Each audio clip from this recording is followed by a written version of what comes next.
That's quiet. Okay. Hello and welcome back to Everybody Loves Raiken. Last time, I went over with the players how they would be spending the following 10 days after the previous session's end in the city of Volinar, trying to sort out the situation with the citizens and the Drow. They would include them working closely with the people and with the Drow themselves to help integrate the two disparate societies and create a working relationship there. These Drow have turned from Lolth. Some of them have become followers of Illustrae, Lolth's estranged daughter, known as the Dark Maiden, who wishes to lead the Drow to the surface in harmony with the peoples that already live there. So the efforts of the party are going to include outreach and working with the community to help foster understanding between the cultures, and constructing a temple to Illustrae. They're going to be learning the language Undercommon over the next 10 days from the Drow. They get a really good immersion class going on with 100 different teachers. And working to improve themselves in their own personal ways. However, on the third day of this, the party was abruptly awoken up by a thunderous roar and an explosion of wood as a frost giant suddenly appeared directly within Nalia's house and blew the roof off of it, and proceeded to beat the ever-loving shit out of Raiken. Jebel ran in and turned it into a crab. And now the party is determining what should be done with this giant, which has been turned into a crab. I suspended initiative at the end of last session, and so we'll pick up in the middle of this. Believe you have about 45 minutes of crab time left. Something like that.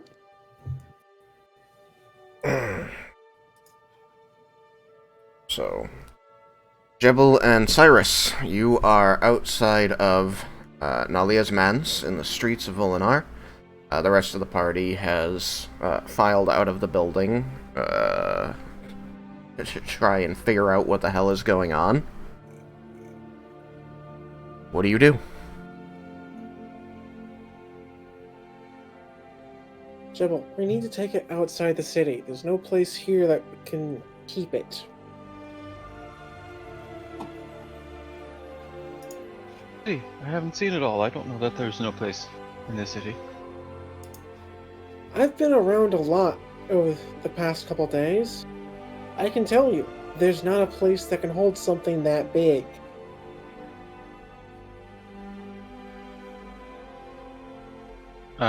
Whereabouts are we in the city? You are on the street in front of Nalia's mansion, far to the west side. Alright,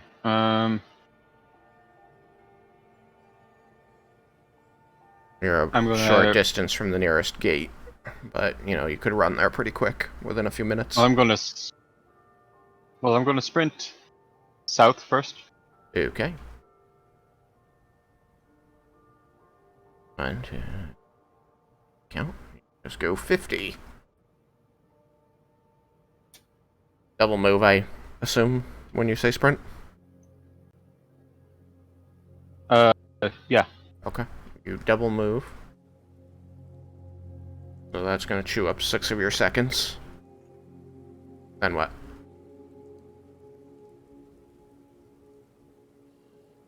I'm just trying to head south. Okay, so you want to keep going. Yeah, I'm just trying to get down so I can see into the bay. Okay. Then I shall move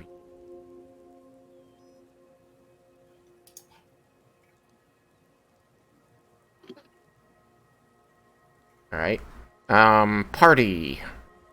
What are you doing as the two... Who the hell went with him? Why are there two? It's because when you brought them onto this page, those six were there when you brought them onto the new page. That's why. You're right. I know what happened. You guys aren't actually out in the road. You guys are upstairs still. That's what's going on. I am only slightly losing my mind. Okay, so... They run that way. You guys are actually here. You are not.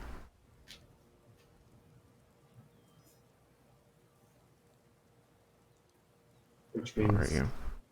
yeah, you're gone. Suckers. So, I want to quickly know what's going on up here. The last thing that I remember, just so I know what was going on, we had cast Remove Curse on Raiken to break his attunement to the belt. Yep. In the hopes that it would desummon the giant. Right, but the Which it crab does not. seemed to remain even after the curse was removed. Right.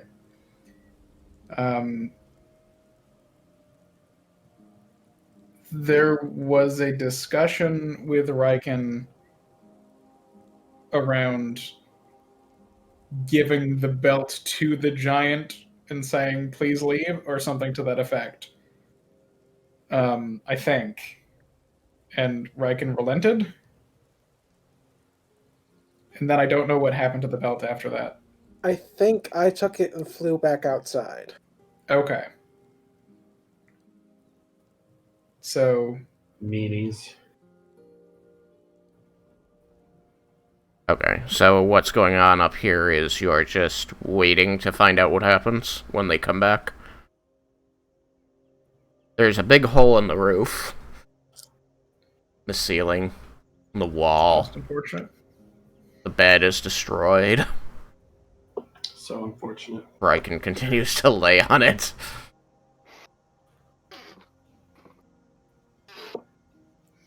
Quick question. Is Raiken aware that there's another room not currently being used you could try and sleep in? I think you misunderstand what Raiken's point is. I mean, I understand his point. I'm just curious. I don't know. But it doesn't matter. Fair enough. It's the principle. Alright, so no one is leaving or doing anything. Do you want to declare it's beginning to do something to fix the roof or the bed or the wall or the floor or Raiken? I don't think any of the magics that I have are capable of fixing any of the things here. Okay. Since Don't you have it is fabricate? Could not understand you, Derek. I said, don't you have fabricate? when in things are we? This is day 3. This is day 3. So... And this happened very suddenly. Otherwise, we'd just have skipped to the end of the 10 days. Yeah. I could conceivably have fabricate, but fabricate takes, like, a long amount of time to cast. And until everything is settled, Laramentus doesn't want to begin casting a long spell. As long an hour or as long a minute? I think it's 10 minutes. Yeah, it's Okay. 10 minutes. I mean, this whole ordeal has already chewed up about 15, 20 minutes at this point. Yeah, but he has not yet begun casting a spell. Okay. So he is going to... I will say, I'm going to go downstairs and see what's going on there. there's not much we can do in the house until we know what the situation is. Okay. As you come downstairs, I'm just gonna move these tokens over here until I need them. As you come down the stairs, you see that Nalia is heading back from the door. As she's closed it, she looks to be quite frazzled. And she turns to you very quickly and says, "What the hell is going on up there?" The belt that Raiken had summoned a giant into the house. He is no longer attuned to it, and I believe that Cyrus has now taken it in the hopes that the giant can be brought outside the... She puts up a hand to make you pause. Says, "Members of your group are utilizing cursed items?" There is that one, and then the armor that Jebel is wearing is also cursed to fall apart as it protects him. Have you made them aware of our new capabilities?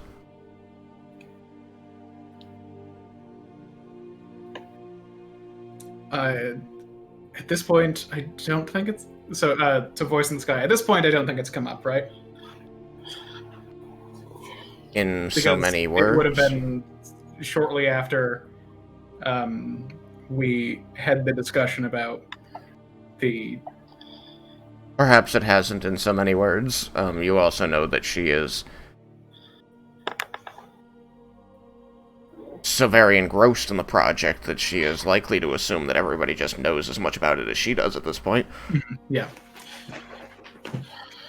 I don't know if others have a deep understanding of the extent of what can be done. No. But lose the cursed items. That seems fair. I'm sure after this I might be able to convince Jebel to part with his. We can convert them into fuel. Not a lot.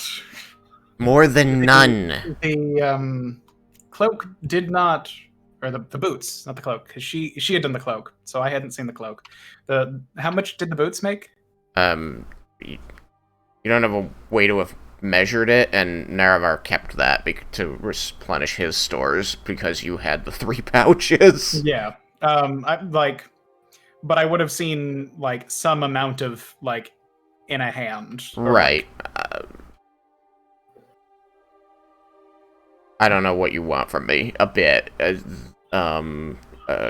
I'm struggling to imagine that you could look at, a small pile of sand and say, yes, that's, X number of gold worth.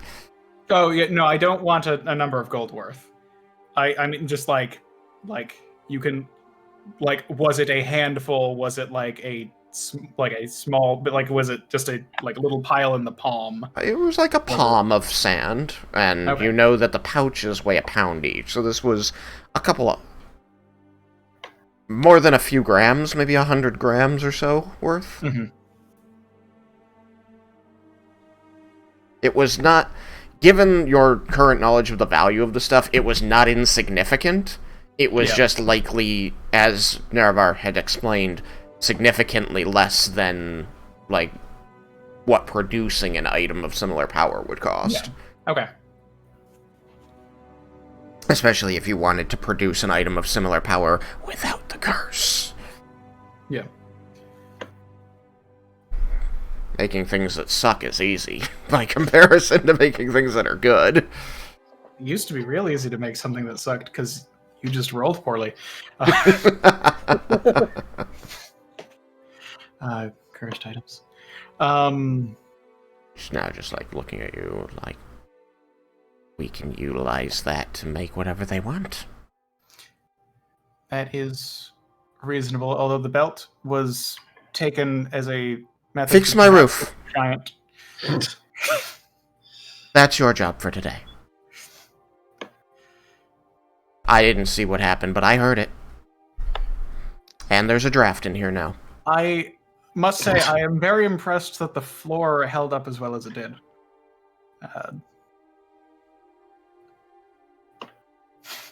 Strong wood.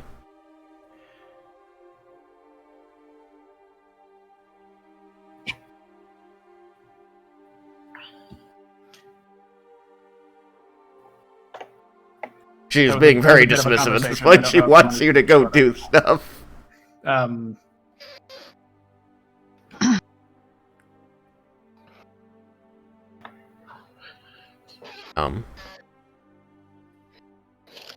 wanted to. So, we can't disenchant the belt unless we keep it away from the giant, and if that's what it's going to take to get him to leave without destroying more of the town, then that might be what we need to do. I don't know the situation there. I don't have any idea what you're talking about. Go get the thing so we can make more residuum with it. And then fix my roof.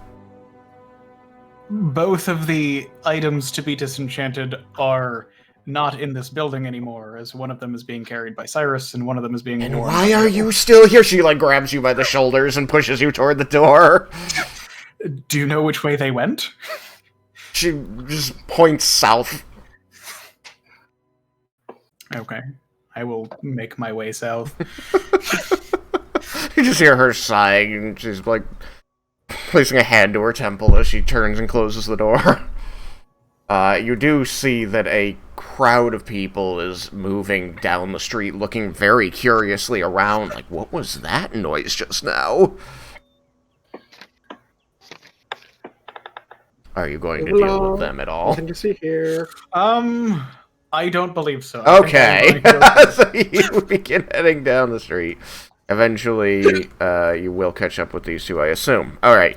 Jebel, you get to the water, and this is a wide bay here. There are several docks over in the east, and out here are just moored ships. A couple trades vessels, and several combat ships. You can see people milling about on the decks. Okay, bad idea. Heading to the gate now. Can I take this and just fly over the wall now, please? So you turn around and start running back. How far away was I from Cyrus when he said that?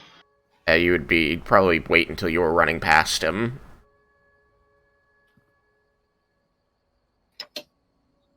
Okay, I don't...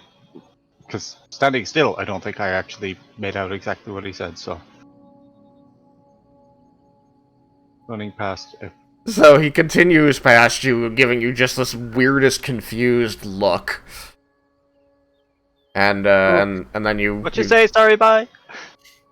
None of this sorry bye nonsense. I float in front of him while he runs along. Can I take the crab now and fly it over the wall?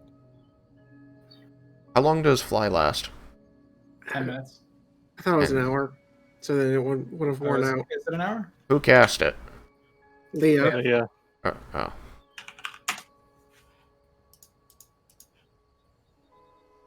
Okay, it's 10. 10 Alright, minutes. so then I'd still be chasing after him then, I guess this Oh.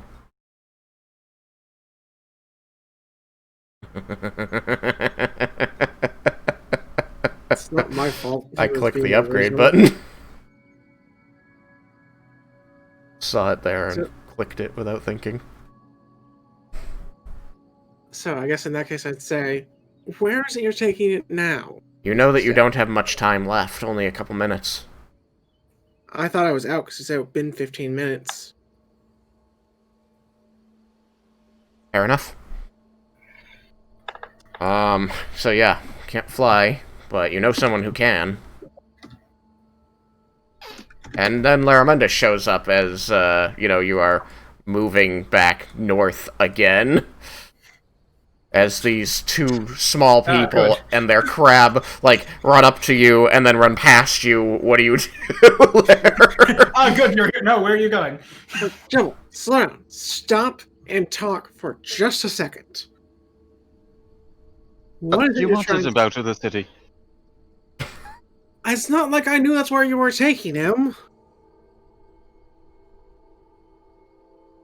You just started running off again, the opposite direction. I doubt they're gonna open the gate for us to try and take a crab out, and I don't want to waste time explaining to them. So, you Oh, we have a have plenty of familiar time. joint. We can also magically go across the gate if we need to with magic. But after speaking with Nalia, it might not be a good idea to necessarily be so eager to get rid of the belt, as it could be disenchanted to attempt to replicate it without the unfortunate implications. Okay. Alright, so as you guys are moving back this way north toward the road that will take you to the gate, which is here, off this way to the northwest, these red squares are going to represent groups of people who are now milling about the area and, like, rubbernecking and pointing up at the destroyed roof that you can see, since you have steepled roofs on these buildings of Nalia's mansion.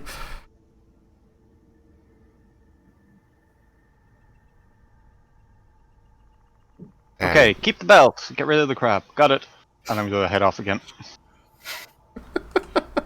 I'm going to chase after him just so I am there. Okay. So he's gonna start, like, avoiding the crowd. Cyrus, you have the belt. Are you going to let them leave you? Or are you going to go back in the building with it? What are you going to do? I will make a quick detour to just drop the belt inside the front door. And if I see Nalia, I'll instead just say, I get the impression you wanted to keep this. And just drop it on the floor. Okay. You begin pushing your way through the crowd up to the door and toss it in there. You say that. You see her eyes come alight as she sees the thing. She says, "Yep, thank you." I hate this token. I want Raiken to walk down the stairs as she's disenchanting it. You're and just rude. See it just... So, as you push your way through this crowd, and as you guys are moving past it, briskly discussing magic, the people around are gawking at the building, at the damage to it, at the wood splinters all over the road and the lawn around it. People are gonna, like, kind of notice you, turn and say, "Hey, aren't you guys those adventurers? What happened here?" Slight problem with a experiment. That none of them look happy hearing that. What the hell is that supposed to mean? There was natural disaster, don't worry about it. There was just a slight problem, nothing to worry about. We're gonna fix it. The house exploded! It was a one-time thing. It's not like it could happen to anyone else. No, this is magic. You're messing with dangerous shit over there.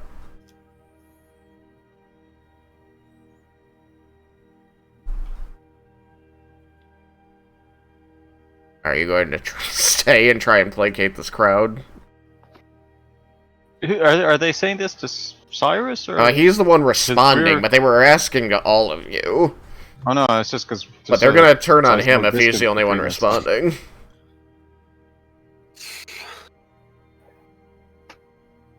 It's not a problem. Alright, see you, bye. They are less happy. They are less happy.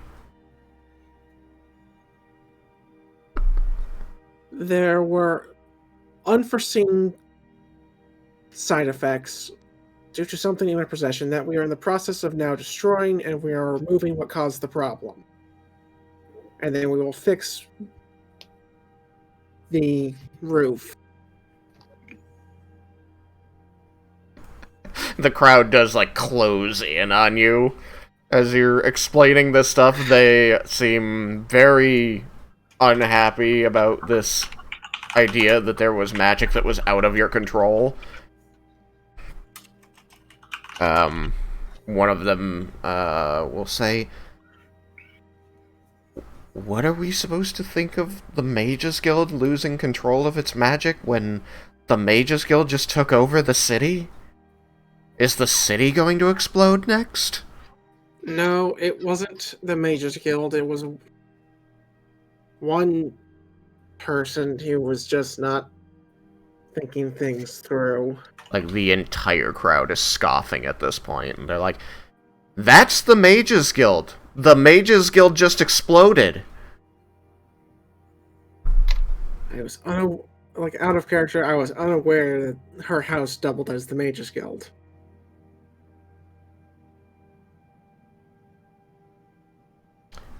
Yes. Okay. Very That important to note, complicates she significantly. is the Mages Guild. I knew she was the Archmage. I guess I didn't put two and two together there. That complicates things significantly. Mm-hmm.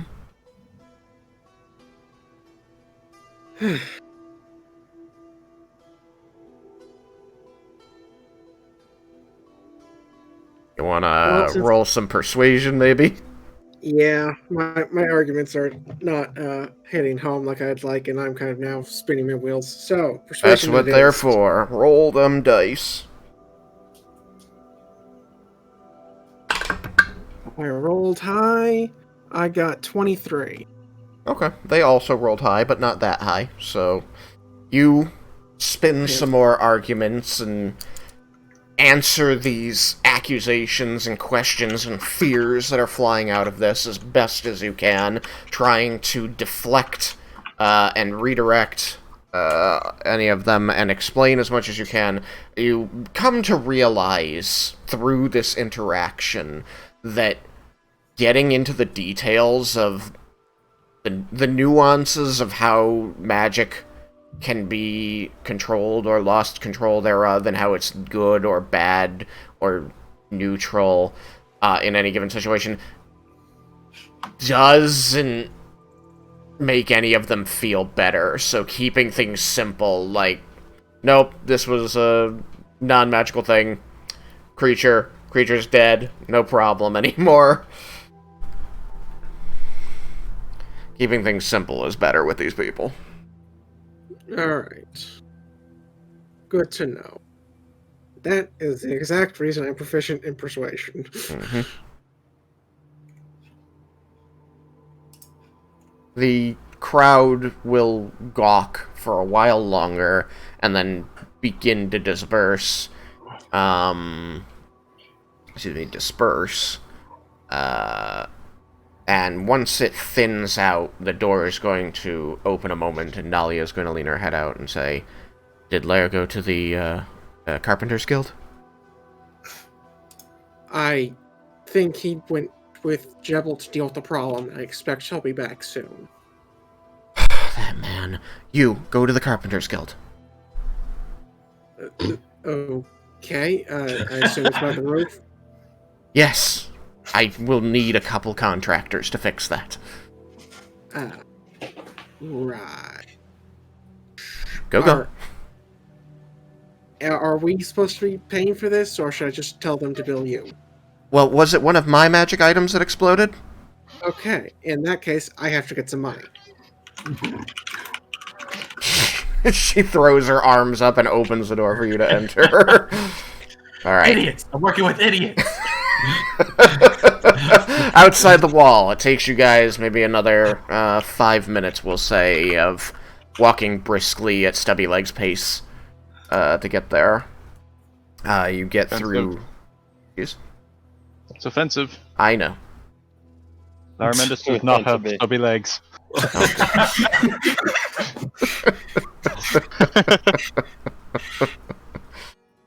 Oh, Jesus Christ. Larmendus is like 6 feet tall, but he's got like the legs of a halfling. He's baby legs. His torso is Just this really long torso. Weird. Oh, that's a horrible mental image. Yeah, I'm gonna pretend I didn't see it in my mind's eye. Alright, you two are now... long gangly arms, too. You two are now outside, on the road outside the city. I haven't really looked at Vendar. So, you get out there and you start looking around, and what you notice outside the city is that there's a mingling of, like, residential, like, houses. The road kind of branches off and heads off up the coastline to the northwest, and there's farmland out here spreading away, and it ends at the forest, which is thickly borders, like, stops abruptly and then gives way to the farmland to the north and to the west. And as you get out here and are looking around for what to do with this crab now, you do see Vendar heading towards you. He seems to be coming out of the woods across the fields down the road back toward the city through this gate. Okay. So how long has it been since it cast the spell? 25 minutes. Okay, not too bad. We'll head towards Vendar. Okay. And your goal here, Laramentis, is to just stay with him? Yes. Okay. So, you approach Vendar. You've got this crab in your two hands. It's constantly, like, kicking its legs out and reaching back to try and pinch you, but it can't. What's with the crab? Oh, it's a giant. Okay. Raiken's belt summons giants. This is what it summoned. We're going to destroy the belt and attempt to make a better one. Okay, that's a much clearer explanation. We're also going to attempt to destroy his armor and make better armor. The ferret is actually going to leap from your shoulder and cross the road between you. It's going to climb up Jebel, and it's going to start sniffing and pawing at this crab. Careful. Don't do that. I stop it. I don't want him turning back into a giant in my arms. It keeps grabbing one of the legs and trying to nibble at it, and the claw keeps coming by at it. It dodges away. Eventually, the ferret does get pinched a little bit. It squeaks loudly and bounds back over to Vendar. Oh, poor little guy. It tucks itself into one of your belt pouches again and begins squeaking angrily at the crab. So what's Squeakers? Lord Squeaker's the second. Lord Squeakers the second. Squeaks. I just hear it as squeaks. Yeah, it's really weird. Not like any other animal. Yeah, I'm just like, I'm noticing that, and that's odd. So, also, I really love the idea that you can explain something so strange in a world with magic. You can say the strangest thing, and people go like, "Oh yeah, I suppose that makes sense." What's with the crab? It's a giant. Oh yeah, okay. I guess yeah. I could see that. That could be a thing. You said that as I was typing it.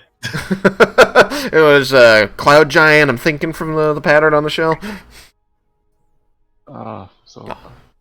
Anywho, so what do I do with this thing now? We want it as far away from the city as possible, and we're hoping that with the attunement broken to the belt, it will not Stay be far as away. Angry and will leave. So what happens if we put it in a small cave and then it turns back into a giant? It might die, I suppose. It won't be Is it a friendly happy. giant? Currently, no. Yeah, it's not friendly to I Raiken am anyway. attempting to make us walk and talk at the same time, Where would you like to walk? away from the city. Okay. So that West, back down toward the sea to the south, maybe? which direction would have fewer people? Anywhere away from the city radially, because the people who don't live inside the city are out now where you are. This is the suburbs that you're in. This is the growing fields and the people who can't afford to live inside the walls. So it's not, even though the map isn't populated, it is not uninhabited out here. Yeah, That's why I was. Whichever way is going to get us away from more people, so- better is what I was. I mean, given where you are, like, beelining it west would probably be your best bet. Okay, then that is my intent. Okay. I don't know if other people have Other intentions, intents. but So what's exactly the plan with it? We trying to make it a friendly giant, or are we just trying to kill it? Like, I could turn it to goo. Ideally, we can just let it go about its merry way without it attacking the city and the people. Now, do giants normally live around here? History. I'm usually good at those. I'm ostensibly good at those. I got a 12. It's an 18. Ooh, I might be well. Laramentus, you know that Alright, question. giants can occur anywhere that they can find a place to make a home. They tend to live in very small social communities, usually only a few giants at a time. Larger settlements are very uncommon, and they tend not to occur near human settlements because humans make a point of pushing them away. Yeah. You know that they are much more prominent in Vardavtan, where they quote-unquote coexist with the dwarves. So to say that no, there are no giants around here is probably inaccurate, but you don't know of a community that has been, like, marked or noted nearby. They've been pushed far enough away from the city and the surrounding farmlands that nobody really worries about them. So, do we have any idea how the belt worked? Was this giant just created by the belt, or did it come here from somewhere? I believe that if it had been created, then it would have disappeared when the attunement was broken. I think it summoned it here. And it seemed very angry. It was most upset. It destroyed the roof and a fair number of the walls. Not the floor, though. Good solid So floor. that's what that explosion was. You can see it from all the way out here.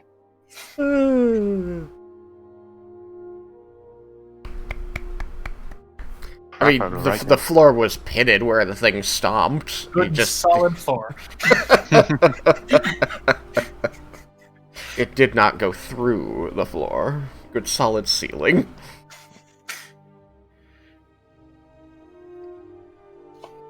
The floors are all designed to be just so many books on every single floor of that building. It's really not a bad assumption. Yeah. So I doubt that the giant was particularly local. Although if he is if they are in a better mood, then perhaps we can point them in their way, and then everyone can be the happier. Do you know what kind of giant it was? I saw a crab and heard a bunch of yelling, so I do not. What did it look like, Jebel? What do I roll to see if I... If Would I know? You could roll nature. Nature. They are a beast. They are a That is monstrosity. Non-natural 20. Okay. Given I have a the... plus 8 in nature now. Nice. Given the I have a bluish... plus 8 in 5 skills. Given the bluish hue of its skin and the furs that it was clad in, this seems very, characteristic of what you know to be, the frost giants, which tend to reside in the frozen north.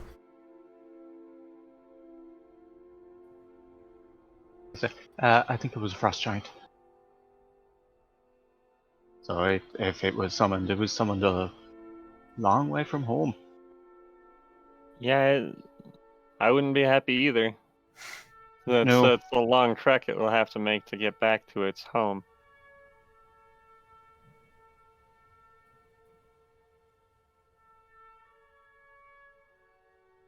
Yeah, it probably still won't be happy when it turns back into a giant. The crab is sitting placidly in your hand, resigned to its fate, just bubbling.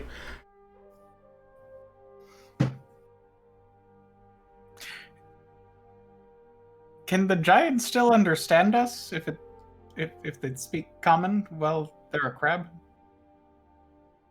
I don't think so. Doesn't Click probably more once with your produce left claw if you can understand me.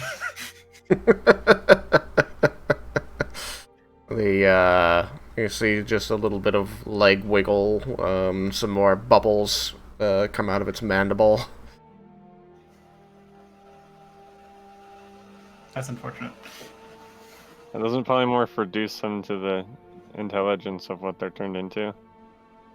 If crabs can't speak common, neither can somebody who has been polymorphed into a crab.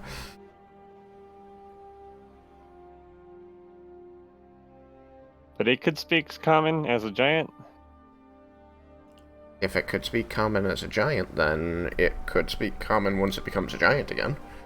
Oh, that was in character. Vendar was asking if it spoke common. Yeah, unless bastard is a word in giant for something. I mean, it might just know a few words.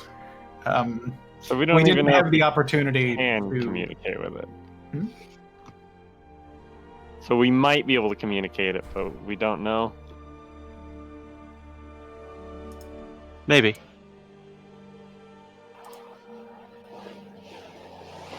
I don't I think this could is going to end be well. able to understand it with comprehend languages.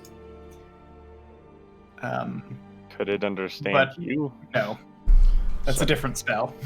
After about 25 minutes of briskly walking through this countryside and the growing fields, you do finally see them starting to ebb away, and before you is more open land and encroaching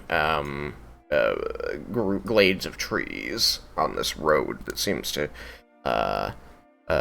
head off toward the coast. Is there a spell to calm beast or something? Can we forcibly calm it Well, there are down? plenty of spells that would. Not that I know. I know a few, but I don't know them. I don't have them ready. It sounds like it's probably just going to attack us when it turns back into a giant. Possibly. Ash, can you speak giant? Ash looks at you. Says, I am very much passable at the language, scholar. Do you wish for me to communicate with the beast? I think that would be a good idea once it's no longer a crab. Very well. What would you like me to communicate to it?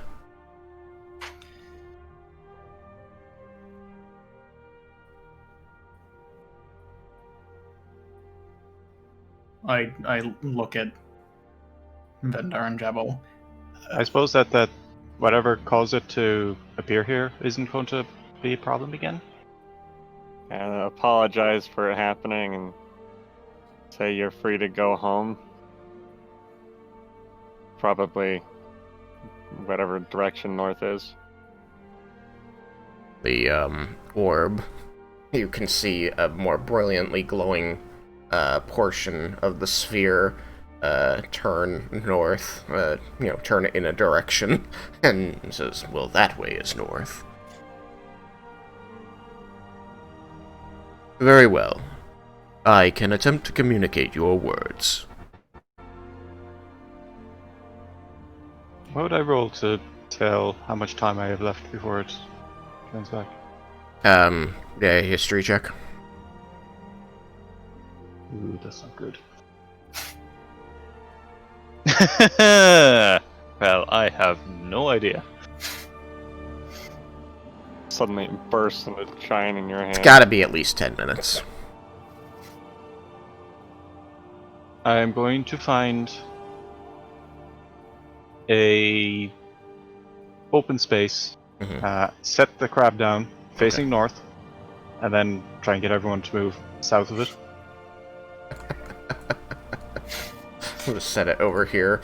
As you set it down and tell everyone to move to the south, it hits the ground and looks around you. It pinches at you. And you move away from it, looks around, it starts skittering back towards you. I can cast Wall of Force to make a barrier between us and the giant, but if we don't know how long we will have, it will probably be best for me to prepare the spell for when it becomes itself again. That might be an idea. Go back, and Jebul just points.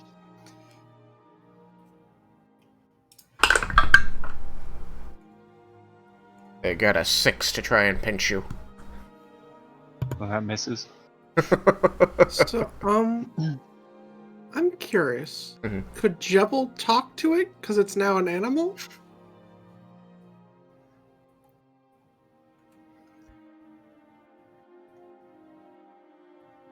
Would it be able to retain any information when it turned back? It hasn't been saying anything intelligible, Jebel. Even as a crab.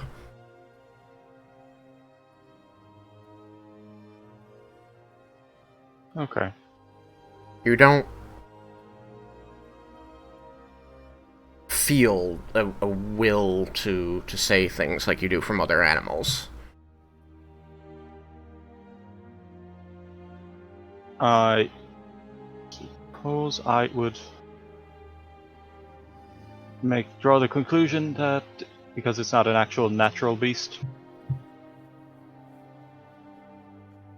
it's forced into being a beast. That'd probably something there. You may draw that conclusion.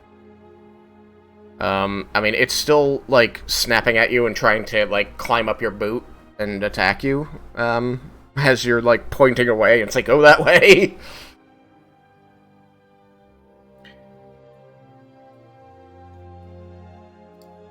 I'm gonna take a step back.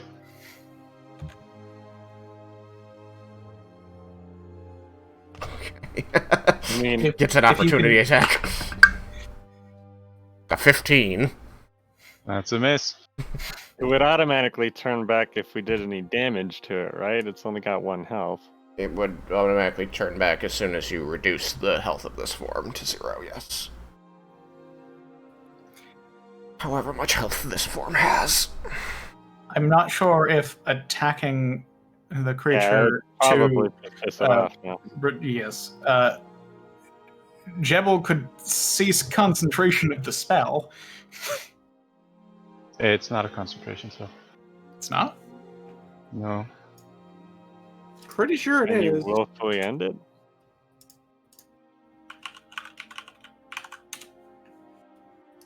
Oh, wait, no, it is. Yeah. But So, also, if- if I cast it from a scroll, so same. Same rules apply. As though you would cast your own spell. Okay. we So I could all- can drop concentration on polymorph. Mm-hmm. So you do so? If we could all I'm gather going to together warp. first, so that I may. Yeah, I'm cast going Wall of to Force. warn everyone that I'm about to drop concentration. Okay. Where's your wall of force, Sam? I want. I want in front of us, above us, and to the sides. Alright, how many are you able to create? I can. A Wall of Force will cast the spell.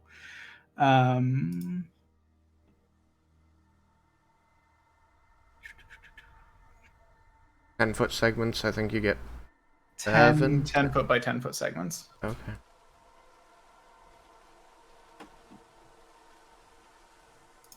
3, 4, 5. So that's 5, and you want it over top of you as well? Yeah. So that way, if it like swings down at us, Right. So there's 8. You have 2 more segments. This is a inch thick or whatever, a quarter-inch. quarter-inch thick wall in front of you. That just sort of wraps around, goes up 10 feet, and then is closed off over the top. Yeah. Which I will explain the shape of it to those who are not casting it. Okay. Do you want anything done with the last 2 10-foot by 10-foot panels? You can have them extend on the sides. Just like here and here. Yeah. Okay. Just so that goes a little bit farther back. Yeah. So the whole thing isn't covered up. But You got a big dugout around you now. All right. Is this the one behind us there? Is that in the air, or is it? The one below, like to the south of you, is in the air. It's just a 10-foot square that's flat, like toward the sky. basically, we got a box that's open on the back. Yeah. No, I was just wondering if we trapped ourselves.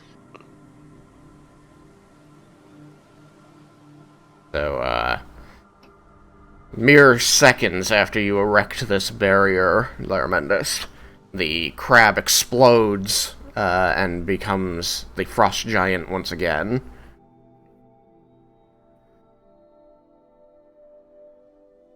Yeah. And as this thing regains its full size, and you see the claw turn back into this brutal-looking axe that still has Raiken's blood on it, it just bellows and brings the axe down at you, stopping right in front of you as it collides with the barrier. There's, like, flying sparks as it tries to attack. I suppose it's still upset. So would now be when you want me to try and parley with it, Scholar? Yes, please. Alright. The orb of light begins emitting a rather guttural and angry-sounding language. One that none of you is very familiar with. Vendar, you've heard this language before. You don't know what any of this means. The giant continues beating away at the barrier between you and seems completely unfazed by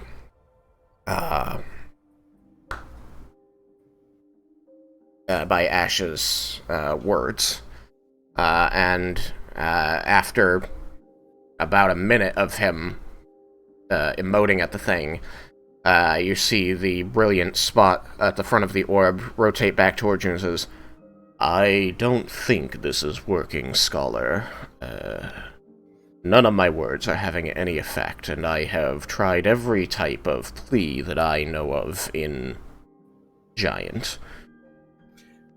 Has the giant seemed like it understands and is just like, for different statements at it, has it seemed like it recognized, things are being said and fuck it? Or has it just seemed to me to be not paying any attention to anything? So it would be unclear if it was understanding. Based on my admittedly somewhat limited experiences interacting with giants in a vocal manner, I would say that it is not there mentally.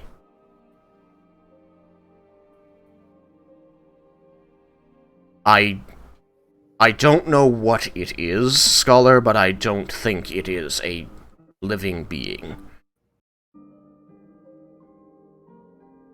So it was created by the belt? That is A possibility that I would entertain, Scholar. But it is not acting as a giant would, in my experience. It is not attempting take this guy down. It is not attempting communication, and it is not receptive of communication, and it seems single-minded in its wish to destroy you. They can become enraged and become blinded by that rage and become single-minded about destroying threats to their domain. We are not in its domain. Maybe it doesn't realize that.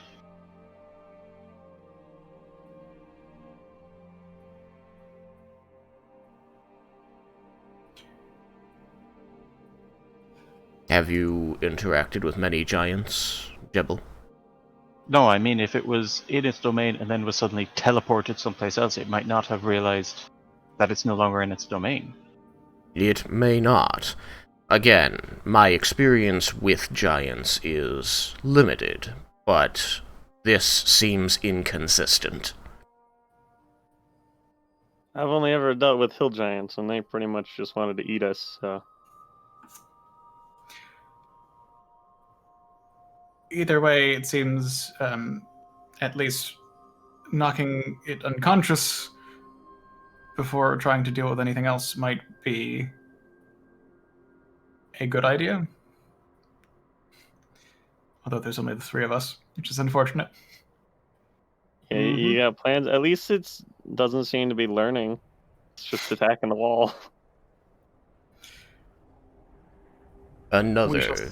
see how it behaves when it begins to get hurt, I suppose. Now, it's taller than the wall of forest, right? So I could go a little bit back and then shoot over it. It is taller than the wall of forest. It is bringing its axe down on top of it. You want me to try shooting it with an arrow? How long will this wall last? How long has it been since I cast it? 5 minutes? About 5 more minutes. I can recast the spell if we need to. The thing doesn't seem to be tiring at all. It has just been wailing away on this barrier between you and it. It doesn't seem like it's a normal giant in any way. I think that we do need to. I think that you should shoot it. Yes. Okay. Initiative. We get to use initiative again. Be bad at. I was so good at that last time. I'm not making you roll it again. Okay. I'm just going to skip down through whoever's here. I hadn't rolled initiative. Needs to roll. Okay, Vendar can roll initiative. I turn music.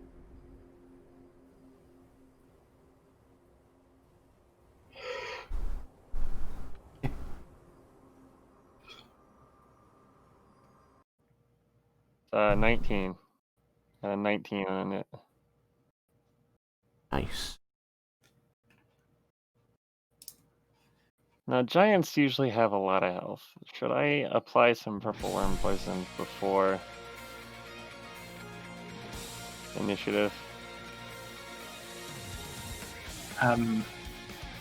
It will have a lot of health. Yeah.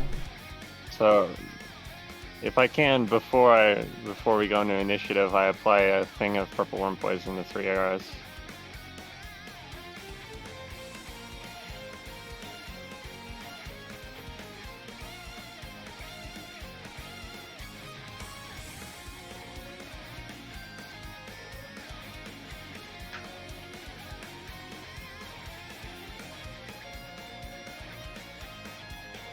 Yeah.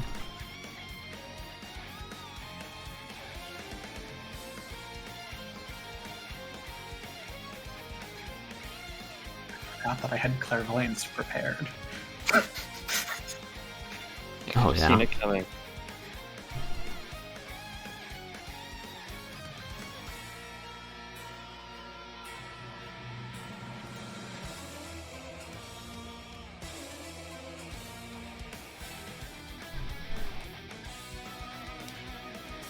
See how big a goo pile this thing makes.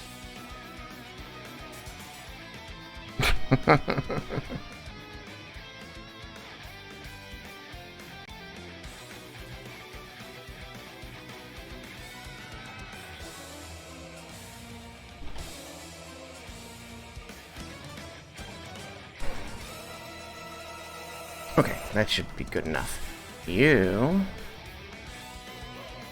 Initiative. You got a 19.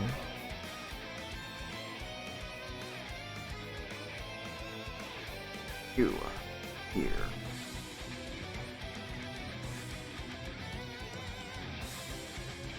You'll probably be fine. You just have to, finish the guy off, that's all.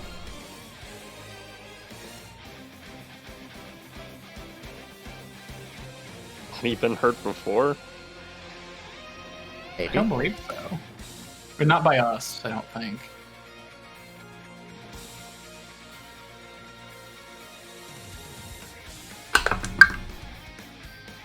Ooh, good job, buddy.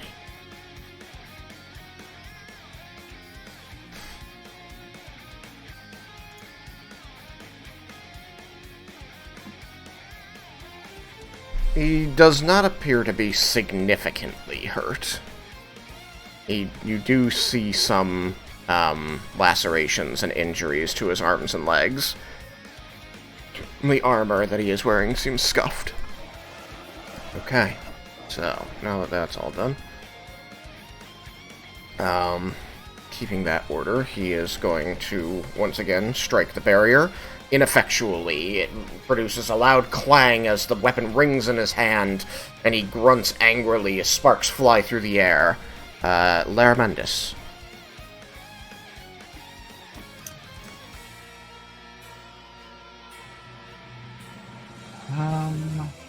I suppose that I will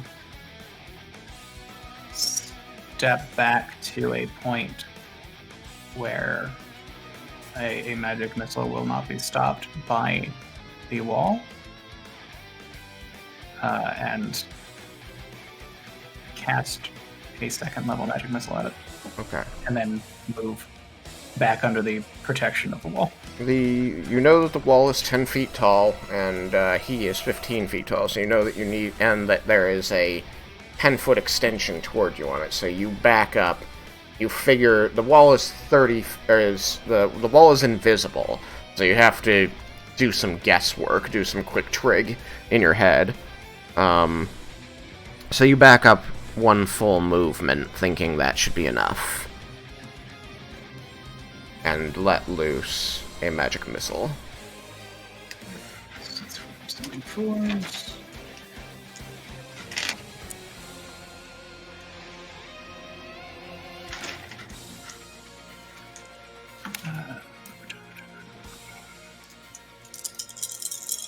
Second level's 4 missiles, right?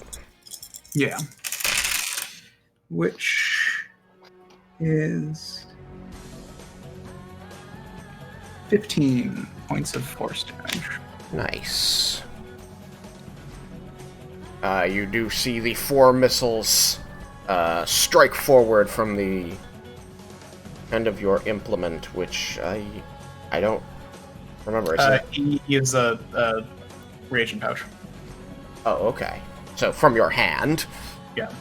The missiles burst forth from your hand and sparkle their way over this wall that you can't see. You notice that none of them seems to disappear midway, and they all strike the giant about the head and shoulders. And he's, as he takes the hits one by one. Glares at you from beyond the invisible wall, which makes it Vendar's turn. Alright, Vendar will go back to like 30 feet so I can shoot over. Okay. Had you poisoned? And yes, I poisoned 3 Okay. of my arrows. Alrighty. And I'll shoot one of my poison arrows at the giant.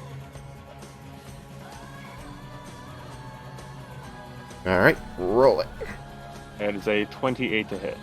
Oh god. That is a significant hit. You had the shape of the barrier explained to you, and you took precautions. You do hit. It manages to pass the barrier and strike the giant. Okay, it needs to roll a DC 19 con save. They're decent at con saves. They do have decent con saves, but that doesn't help when I roll like poop. Can still roll a 1. Yeah, I still rolled really low, and he only made a 13 on his con save. So he takes full damage. I'm pretty damn sure I don't get sneak attack, because I don't know why I would. Nobody is technically adjacent to it. I know that Jebel is, but at this point the barrier is pretty obvious. I don't think it counts as adjacent. Right, because I mean, he needs to actually be threatening the thing, and he knows he can't. So Jebel is just not a threatening target, so he doesn't count. Very sorry. Okay, so I do 8 magical piercing damage and 41 poison damage. Still pretty decent. 8 magical piercing and 41 poison damage. Is there like trees and stuff that I could hide in? Oh, I can throw some trees out here, I think. I should probably start with the road. Not just going too willy-nilly. If only I wasn't concentrating on a spell, I could give you greater invisibility. That'd be nice.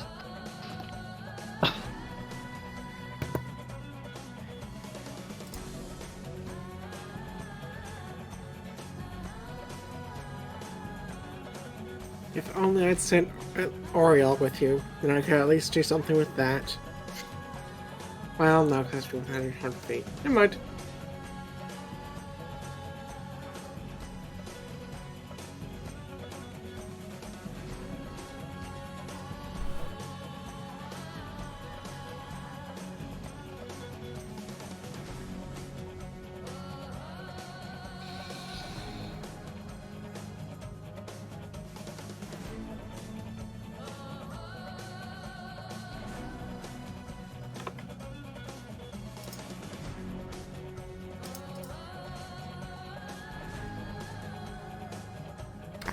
There it is. Okay.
Great. Alright. Throw in some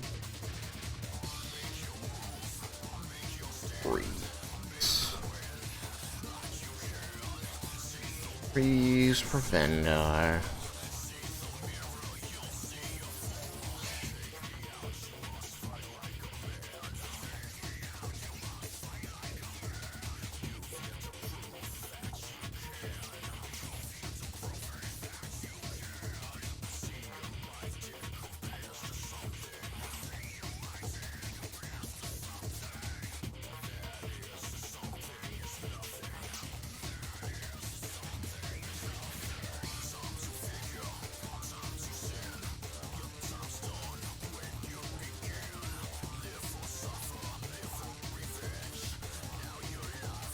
Please for Vendar sounds like a weird remake of Flowers for Algernon.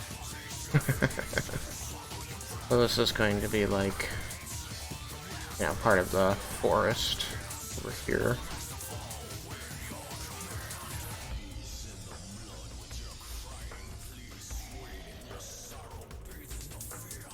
You're in an area that's pretty field-like, and there aren't a lot of trees nearby. Is there any way I can hide? You will need one of these trees. That's pretty far away. They're not super close, but there are a couple within reach, I think.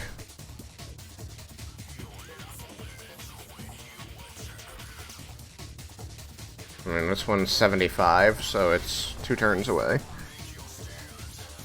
This one's 70. But yeah, like, Jebel had declared trying to find a nice big open spot. So, You did do that. that's what he's got. I did do that. I don't know if I want to leave the protection of the barrier. Okay, so you did your attack. I applied the damage to him. He is bloody now. Alright, I'll just stay behind the barrier. Right, Jebel. Are you gonna do anything with your before Jebel? Are you going to do anything with your bonus action? Not you, Vendar. Oh, No. You can always dash back up inside the barrier if you're worried. Alright, sure, there's no reason not to. Okay. Jebel, you had the barrier shape explained to you. I am going to cast. Where is it? Hold on. Fairy Fire. Alrighty. So he has to make a dexterity saving Dex throw? save. Beat a 16.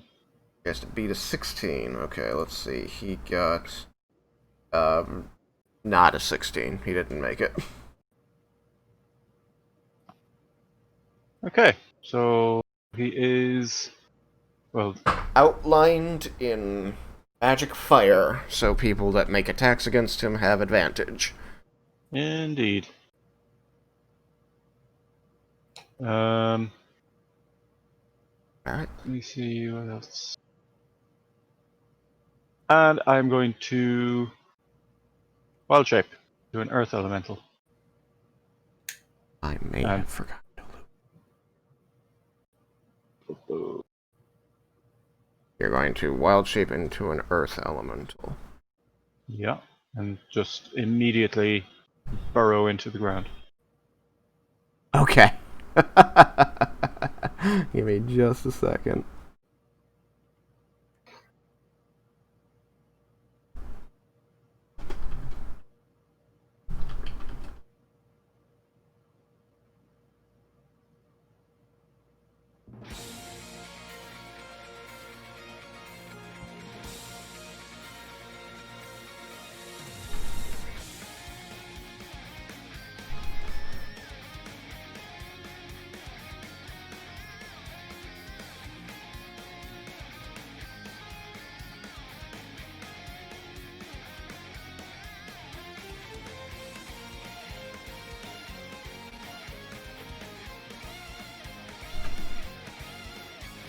Okay.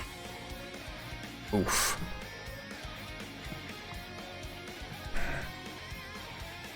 You become an earth elemental, and you burrow into the ground.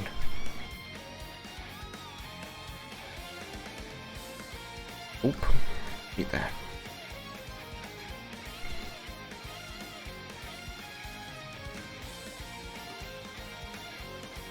That's the one.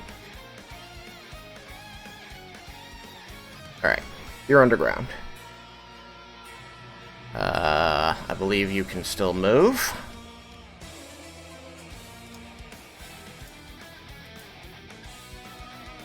Yep. Yes. Okay, would you like to? Yeah, I'm just going to move. 30 feet. I'm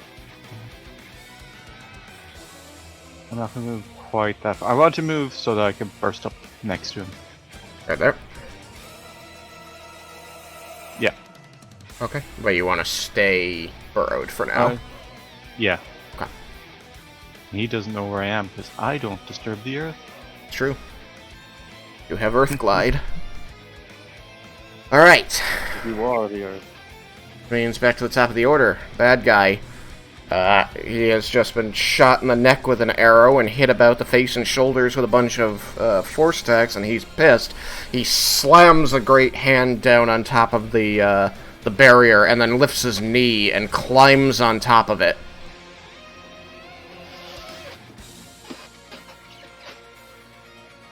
Huh.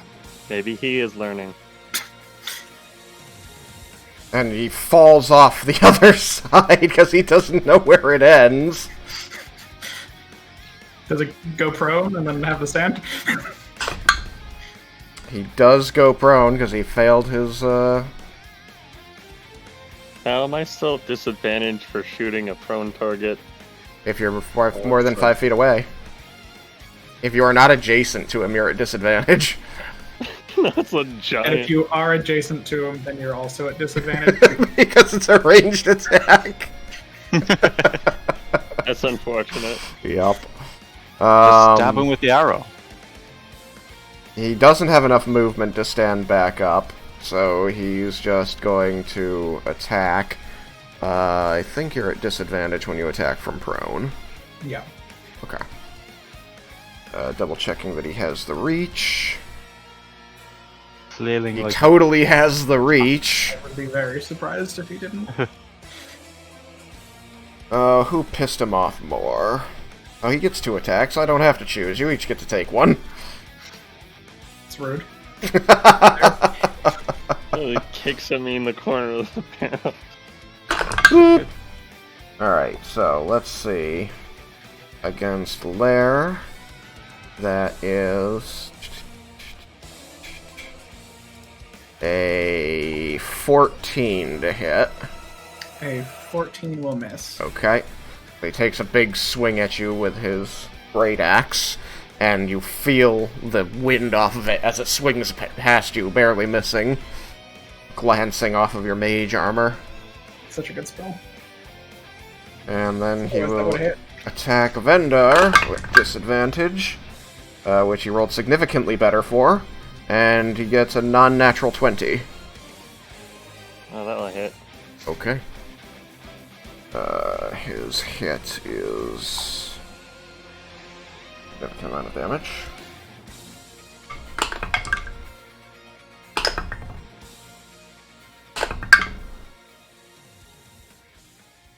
.24 points of non-magical slashing damage. I use my uncanny dodge to half it. Okay, you have it to 12. Ow, dick. And it becomes Laramanda's turn. He is 10 feet away from you. Okay. Go poke him. So he has the reach, which means I'm in melee with him, right? For the purposes of casting a spell, I would have an attack roll, like a ranged spell. I mean, I understand what you mean. I think it only counts if you are directly adjacent, but let me see. Yeah, it's you have to be within 5 feet, not within their reach. okay. Neat. Go kick him in the eye. I'm gonna cast Scorching Ray as a 3rd level spell. Because those have advantage. So the first ray is 2 5s on die. So we're starting well. I just had 2 potatoes succeed in a row, Sam. Nice. So that's a 14. for the first one. Alright, hold on to your numbers for a second. I'm trying to make sure that of what I'm telling you. But, of course, it's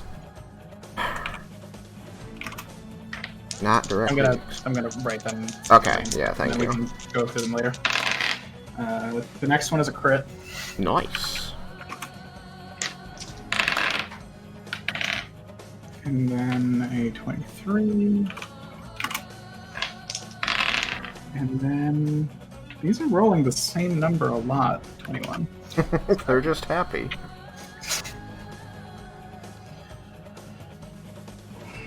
Oh, the crit was a 20 and a 7, so because half of them rolled the same number. Which is still weird.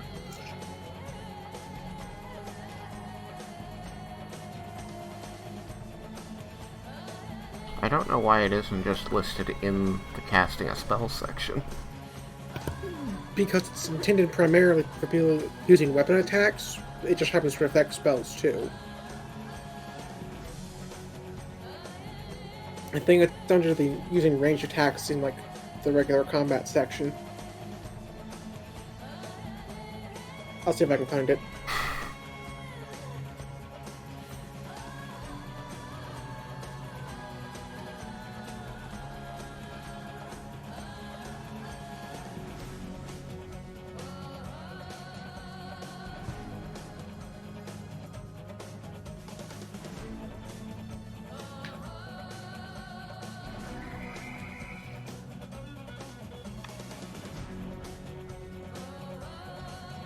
Yeah, it's only listed in the combat section under ranged attacks and close combat, which says spell in there, and it only says if you are within 5 feet of a hostile creature.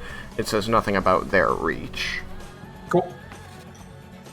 Then my rolls are a 14, a crit, a 23, and a 21.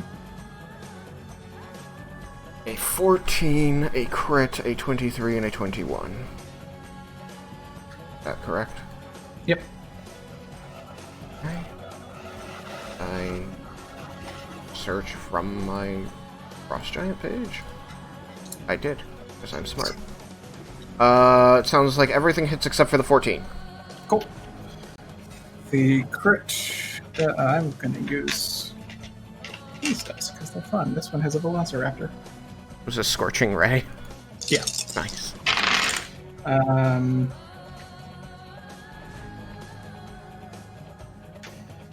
So the crit does 16. Nice. Damn. And then 11. Thank you, Velociraptor. And then... thank you, Velociraptor. I might need to see if you're weighted. It was how many? An 8. So An 8. 16 and 11 and an 8. Okay. And there were only 4 total? Damage. Okay. Yeah, 4 raised total, one of them missed. One of them so missed. Okay, those just are making the sure. 3 individual hits. Alright, he does not seem particularly vulnerable or resistant to fire, but you know that he is not immune, as the bolts strike him while he is down. Did you roll at disadvantage for him being prone? Oh, no, I rolled with advantage. I'm gonna let you keep fire. him, it's fine. Oh, but Fairy Fire cancels it.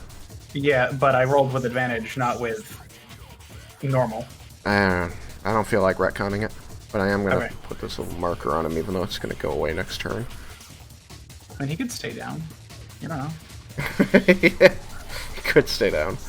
Yeah, maybe he'll turn into a big pile of goo on the ground. Yeah. Alright, it's fine. You attack. You don't usually do that, so I'm not gonna punish you. It is weird. Not quick, go and spit in his face. Stand next to him. He looks incredibly hurt and incredibly pissed off, but he is very much still conscious. And alive. Okay, so this isn't the screen I need. After Lair, it becomes Vendar. Vendar, he is prone and 10 feet away from you. He has He's Fairy also Fire. right? Right. So, Which means so that you not a have... disadvantage. No, yeah, it cancels out the disadvantage. You have... So I'm just gonna shoot him like I did last time. Okay. I rolled exactly the same, 28. Okay, you hit. 2 18s in a row.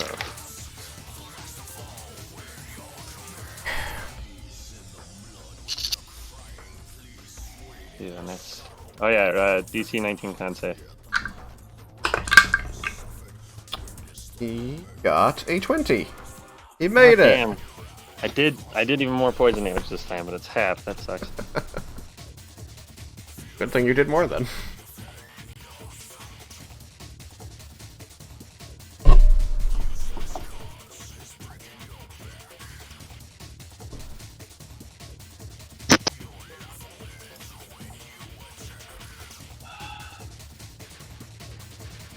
I don't know how I feel about this particular DMC3 song. That's 9 magical piercing damage. 9 magical piercing damage. And it's half rounded down, right? Half rounds down, yeah.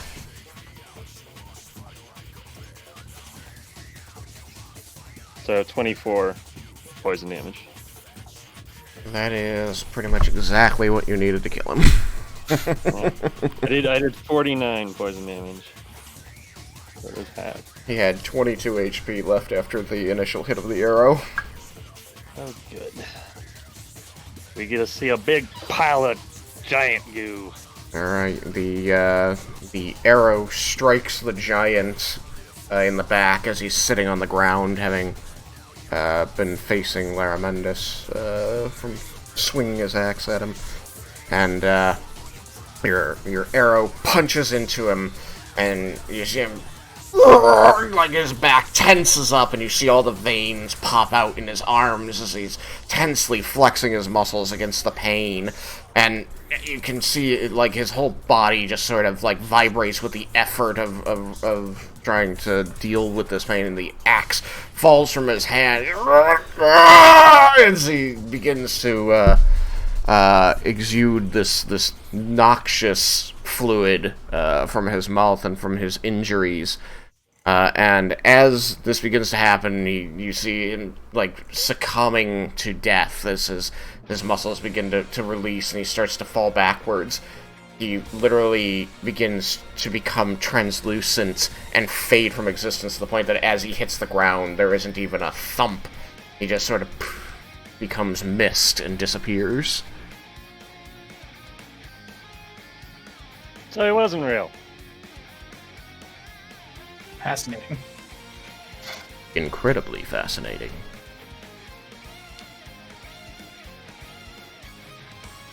I The check curse- and make sure that Squeakers is alright.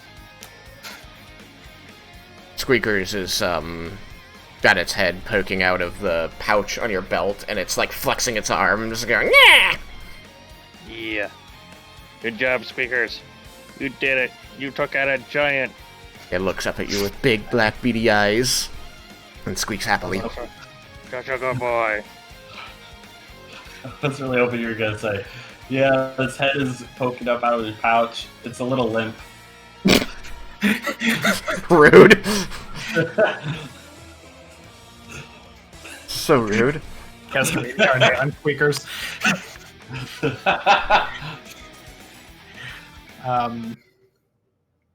I'm going to drop the wall of force. Combat is over. Sorry, Jebel. Yeah. Ventar does so much damage. Yeah. Yeah. He learned to make that poison when he was like level 3 Oh, I love it. from a guy who figured he'd never be able to use the knowledge. that dude had the market cornered, and now... So No, Jebel, I'm the Poison King. I Jebel was is reminiscing. Jebel's going to come up from the ground. Okay. I just look around and then just kind of like lift his hands, all confused, like looking at Vendor and Armadus. He disappeared when he collapsed in purple worm agony. And then, like just that exasperated arm movement, just like, and then I was just trudge hoping back. giant pile of goo. Sad plate armor noises. It is sad rock. What's your move speed when you're earth gliding?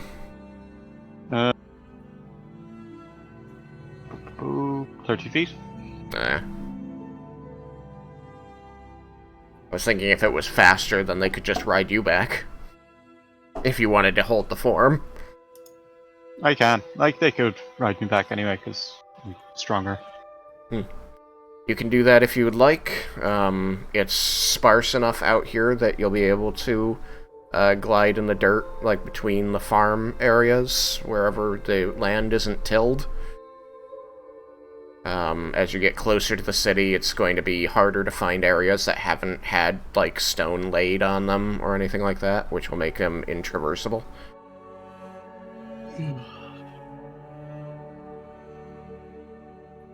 Just like pick up Bendar, plop him on my back, walk over, pick up Lara Bendis. Yep. Pioneers used to ride these babies for miles. Hold on there, Jethro! And she's in great condition, too.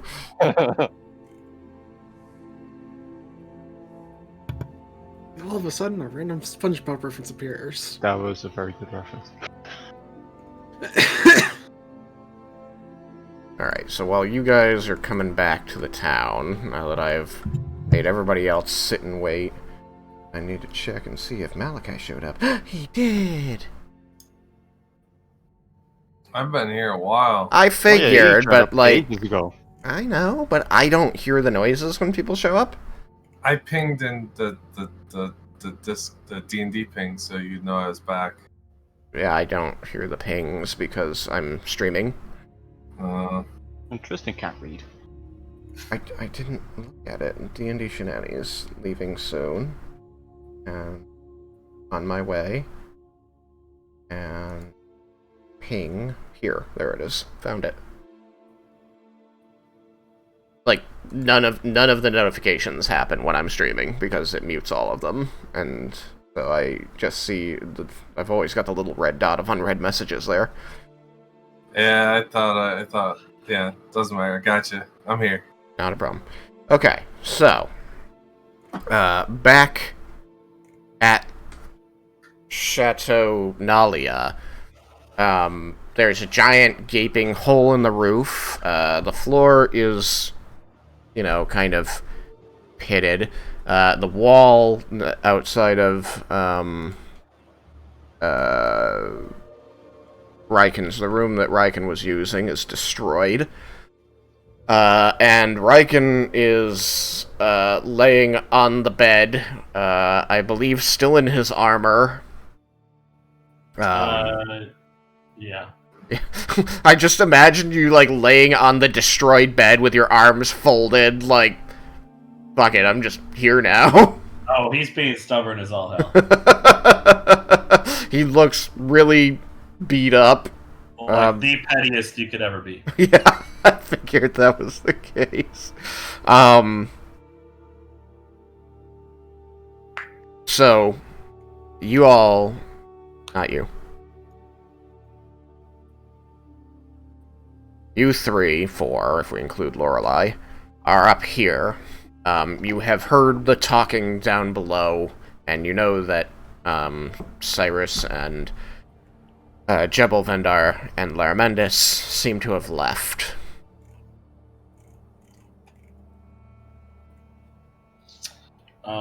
Is this in the morning? Yeah, this is still right in the morning. Eventually you will hear footsteps on the stairs, and Nalia, like, peeks around the corner, and observes the damage, like, eyes wide. You just hear, "Is anyone still alive up here?" Yeah. Yeah, just the typical party shenanigans. This, she points a finger up at the destroyed ceiling, is typical? I don't remember you destroying the Tuca Mages Guild. Well, I'm not directly saying just damage. I'm just saying that we're always something going on that's crazy. We probably just weren't there long enough. Knowing you, probably.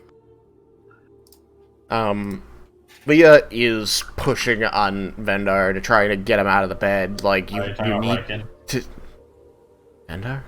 Yes, I do mean Raiken. I'm trying to figure out why I said Vendar. Is pushing on Raiken to try and get him out of the bed. Saying, come on, you've got to go see a healer. Which Raiken looks up, takes a look at her, takes a look at his hand, presses his hand to himself, and then glows and heals himself. Fine, be that way. Just says, she like steps out to the door, shaking her head. She says, yeah, we're all right back here. Just going to look up at Yukikaze and say, you didn't get hurt, did you? No, I fortunately dodged any bullets. Or dodged any arrows, I should say. We weren't fighting bullets this time. Nalia is going to pinch the bridge of her nose and say, I have sent Cyrus, the Carpenters Guild, to obtain a couple of contractors to begin repairs on my roof. Perhaps you big strong dragonborn could go help them bring the material they'll need to patch this hole? Where's my bell? I'll help. You don't need that thing. Nalia's going to push her way past you into the room, and she's going to get, like, right up next to the bed, like, as you're laying on it, having just healed your wound, still just obstinately lying there. She's going to tower over you, looking down at the destroyed bed, the walls splattered with your blood. And she's going to hold out your belt. And she goes, you mean this? Yes. Raiken will try to reach for it. She's going to, like, quickly move her hand and hold it up and away from you. Which, because you are lying on a destroyed bed and she is not short, she manages to hold it very well out of your reach. And she says, no. I heard this is why I have a hole in my roof. Minor technicality. Minor. What could this possibly give you that you would risk more of this for? Strength. And?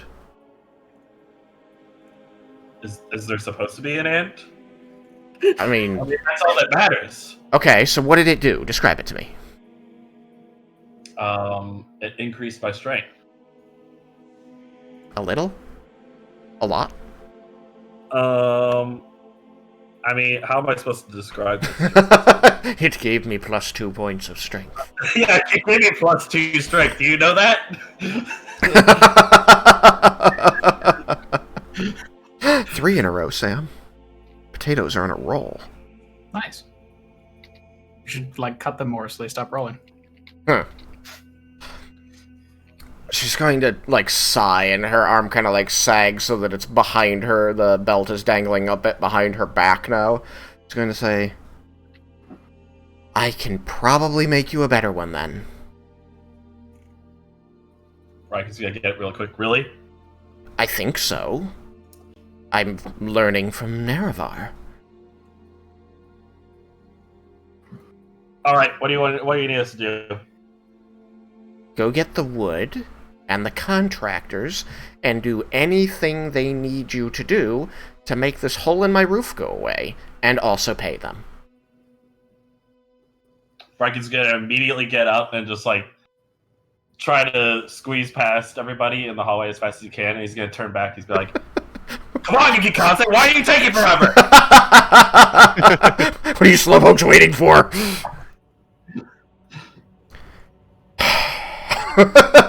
You just see her, like, tapping the belt buckle against her shoulder, and sighing, shaking her head. She just sort of waves her hand. Go, help him. He does realize it was his fault too, doesn't he? I have no idea what he realizes. Yeah. I question him sometimes. Alright. And I'll help you, or I'll help him out so it gets done for you, Nalia. And I'll walk away to go help.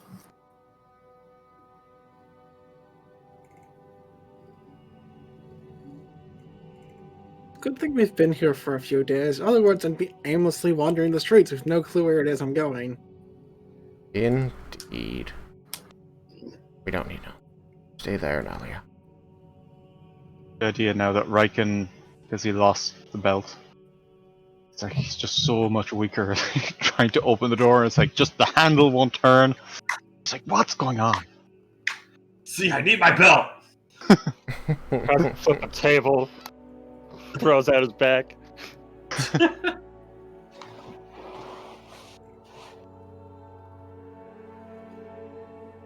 My legs feel so heavy.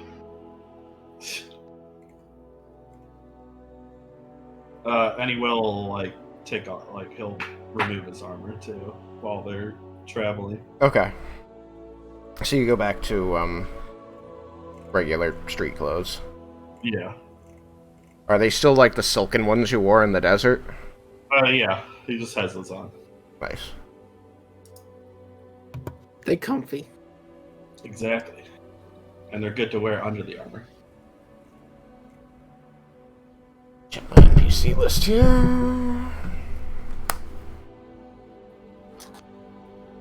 I mean, comfy's important. They're also, very sturdy.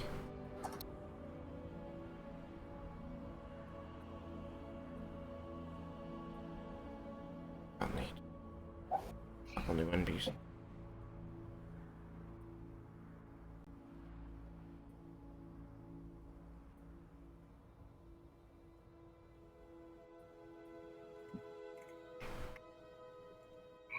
Work? Fine. Take this.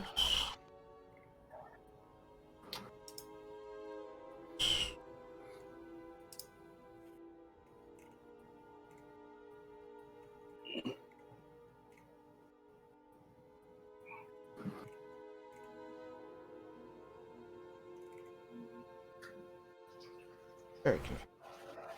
Anyway, character list.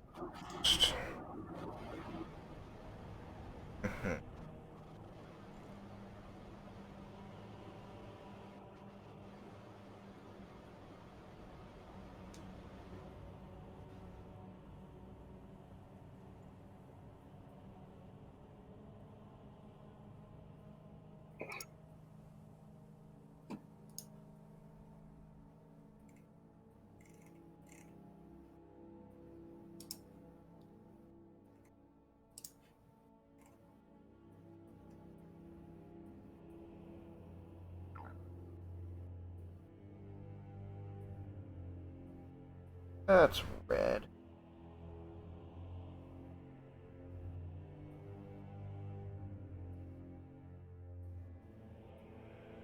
Name.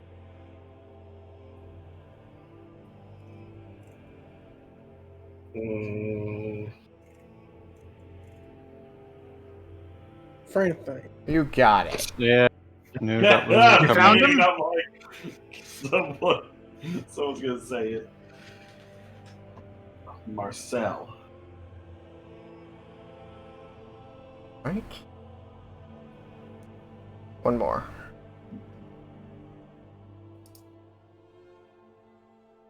I already gave one. Somebody else's turn. Fredward. Fredward. Come on, not two in the same place. Bridget.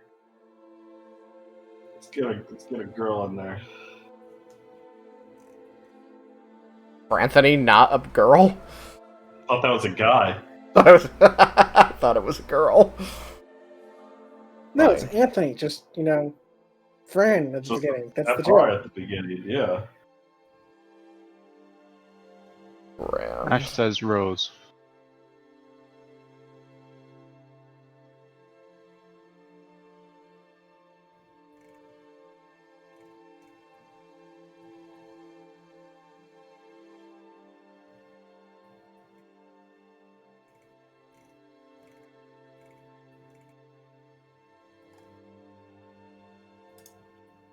Are you still looking for one more, Tristan? Nope. Got 3. Hmm? But no, I have 3. That's all I need. Damn it.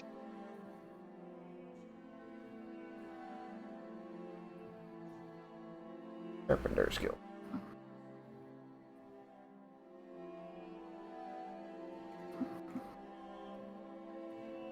Okay, that'll do.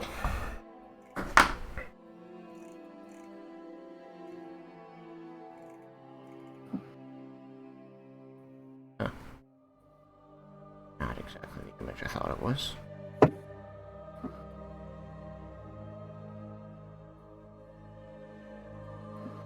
And I'm typing on the wrong key.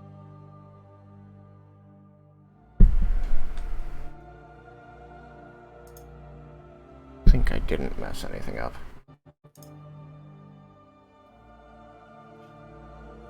None of the letters in Bridget on their own can mess anything up in Bash, right?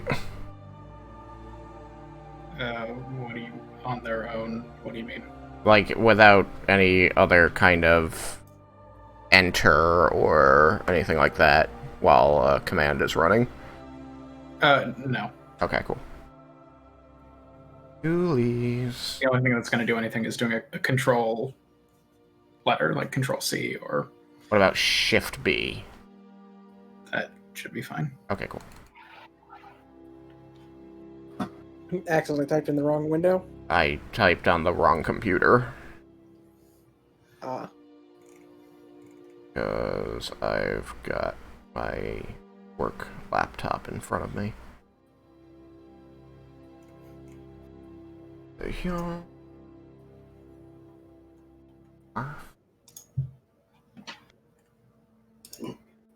Looks squat enough. What just happened? You know what? Nah.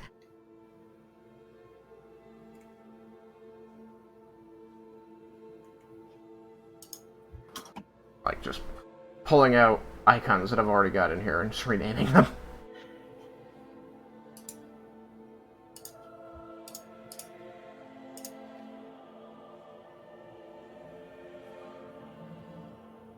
Or whatever.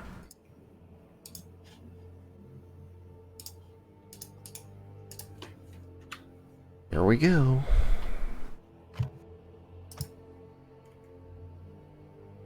Remember, you all asked for this. You're welcome.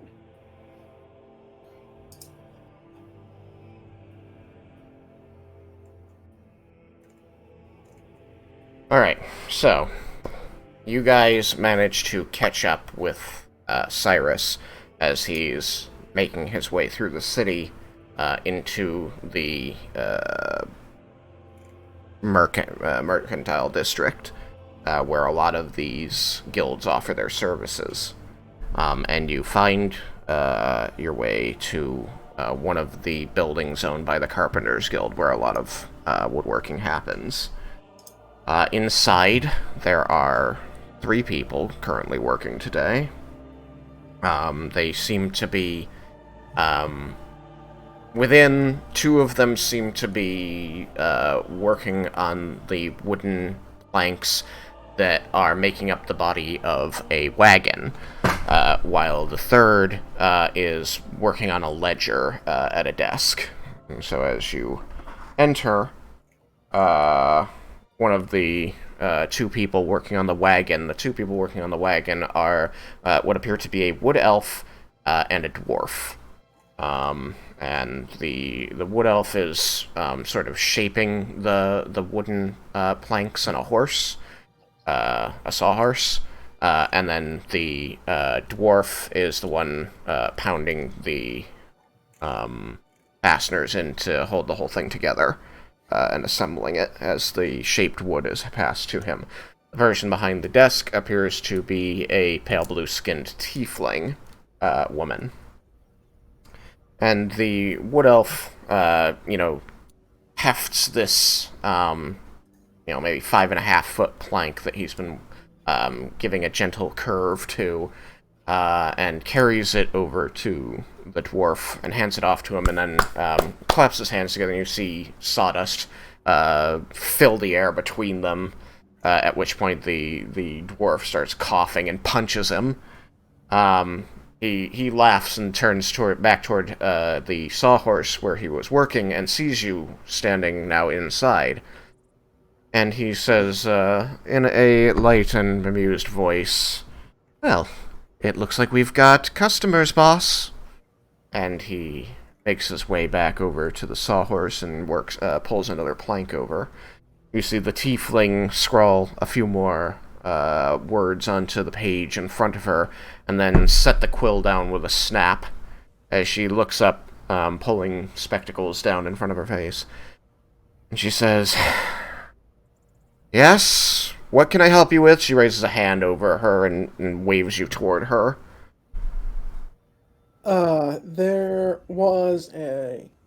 There's a problem at the Mages Guild. There's now a hole in the roof that we need to get patched. Roof work. You need roof work done. Yep. That's correct. You said it was the Mages Guild? Yes. And there's a momentary pause in the pounding of the wooden mallet on the wagon, and you hear a gruff voice call over and say, "Sorry, I was about to do my normal dwarven voice. They Minnesota dwarves." These are Bromdoran dwarves. These are Bromdoran dwarves. I always almost go for that, partial Scottish accent, and then I go, wait, Minnesota. Oh yeah, the Mages Guild. Didn't we just give them a new roof last year?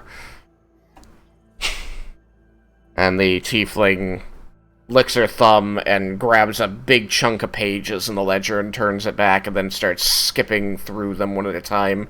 Drags her finger down one and says, "Not even. 11 months ago." Oh, good. Then it's still under warranty, right?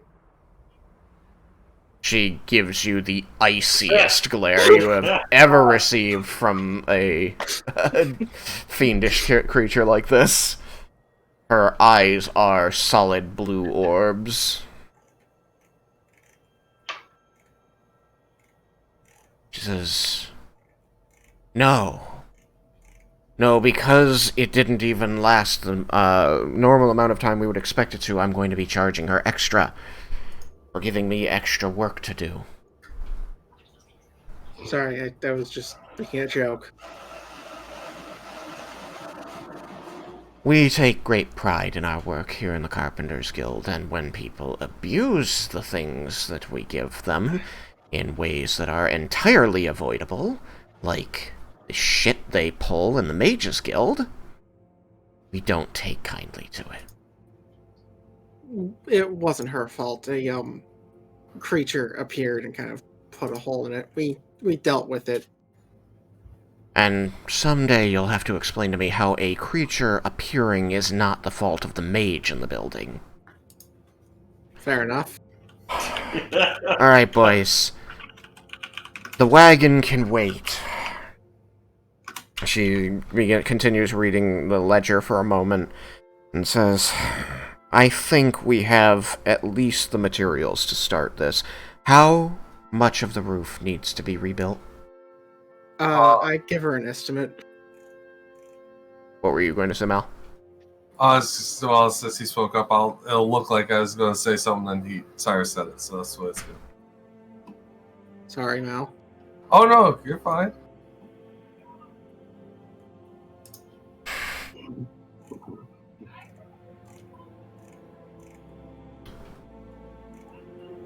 Anthony, check out back and make sure that we've got that much wood.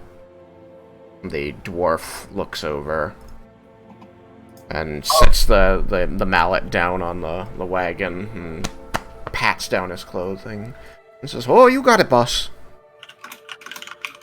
Where's Raiken in relation to me? Right? Is that right behind? Right next to you.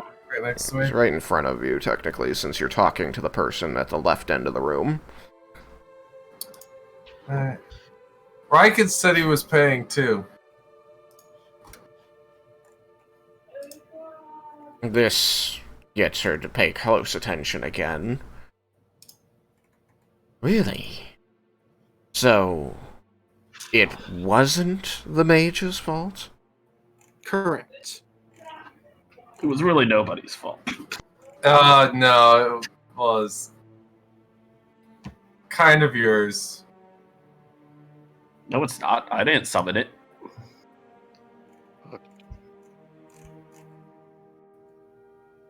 Is it going to happen again and I'm going to have to replace the roof here?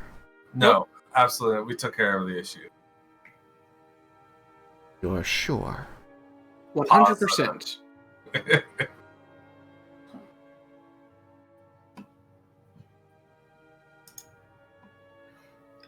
Either way, if you could just right outside the door, please. All of us or just him? All of you. I start going outside the door. How much would it be? I'm going to have to find out from my boys here exactly what it takes to fix. It's going to be materials and labor, and given the location and what it took last time, it probably won't be done today. But we'll get it started. Hopefully we can get it done before it rains. All of a sudden you hear thunder. After that last rainstorm passed, it's been mostly sunny, maybe partly cloudy the last couple days. Or this is day 3. Yeah. And the day you arrived was very rainy. Yep.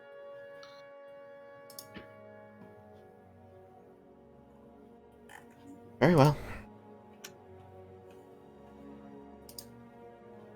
I'm going to contact the person we owe this wagon to and let them know that they might have to wait an extra day.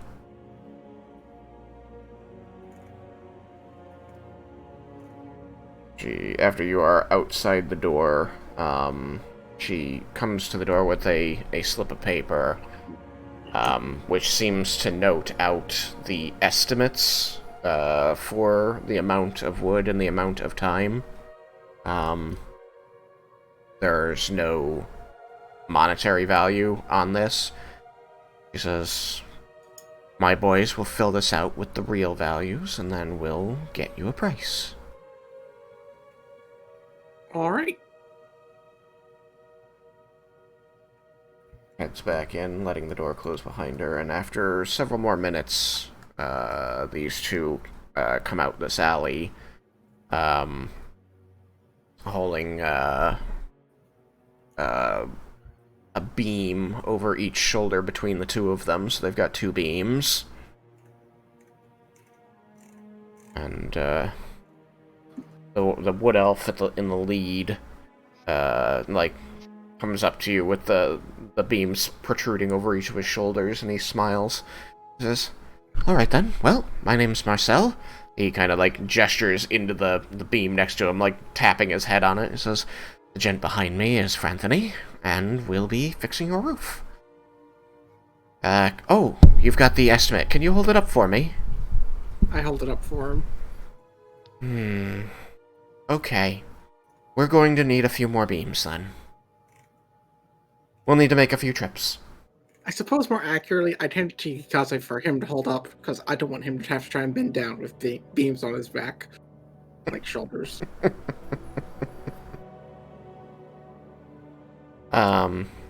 He says, we'll have to make a few trips unless you boys want to grab them. I look at the Dragonborn.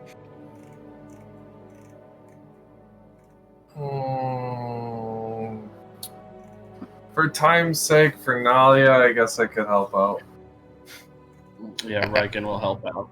And the fact that you were literally sent here to do that. Yeah. But Raiken should be the one to do all the work. It's team effort, guys. Team. They indicate down the alley and the different stacks of wood at this end, and let you know which ones to pull. They say they'll need 4 more than what they've got. They'll need 6 total for this trip, and due to your Dragonbornness and your strength scores, I know that you're both high, you will be able to grab all 4 between the 2 of you. And Marcel's gonna look down at the half-elf and the halfling and say, alright, you keep a sharp eye out for people passing in corners that we need to round, and let us know so we don't get stuck and damage the wood. Sure thing. Hopefully the crowd has cleared out by now, right? I did take care of that problem. In front of the building? Yeah. Alright, good. I mean, you know, mostly. Dang it. Gosh darn rubberneckers. Yeah.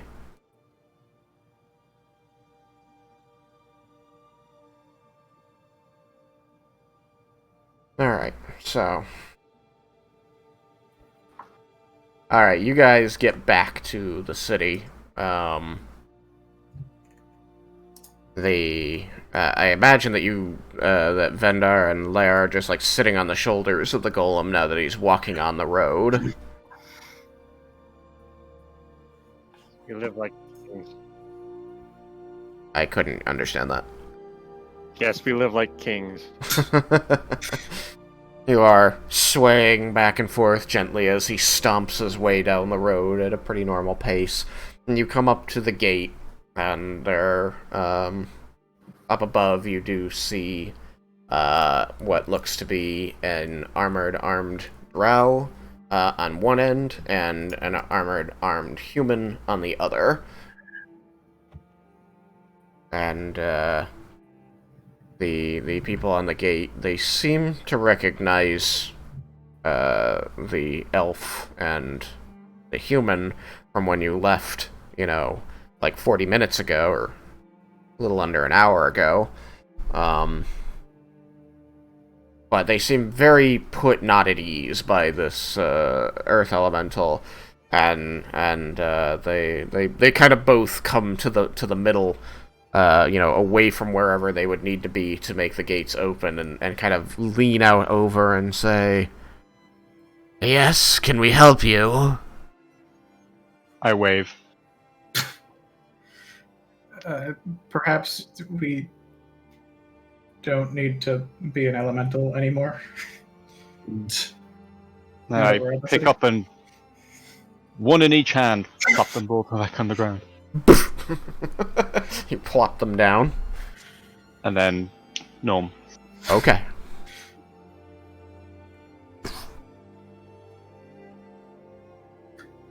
Gnome. And you just sort of see their eyes bug out as this happens. Like, can he do that a lot? Pretty frequently. Kind of his shtick. And is he a threat? No, he's part of our group.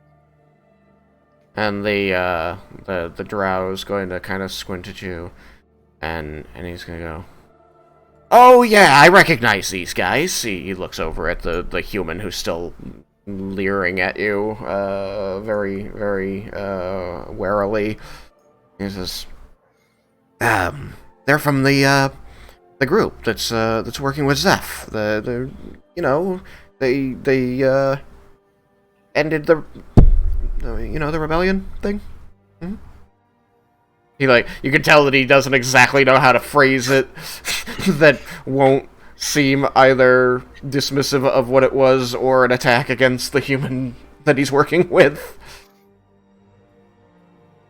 And the human sort of turns his eyes to the Drow for a moment and looks at him and then looks back at you. Says, "Alright. Well, if that's the case, then just, no fun. Can you tell me what that explosion this morning was? Before I let you in."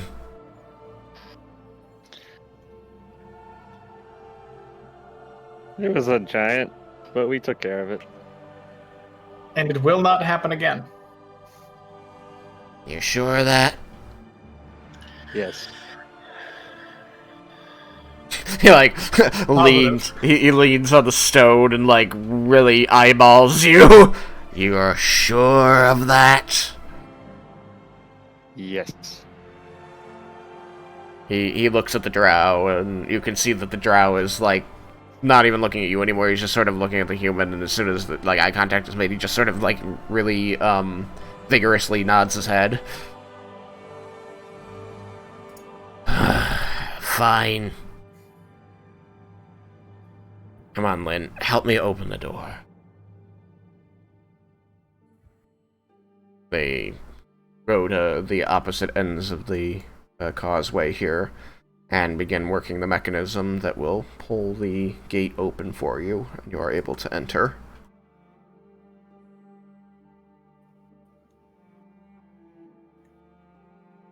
As you head back into the city, you do see this group ahead of you carrying several wooden boards over their shoulders toward the guild.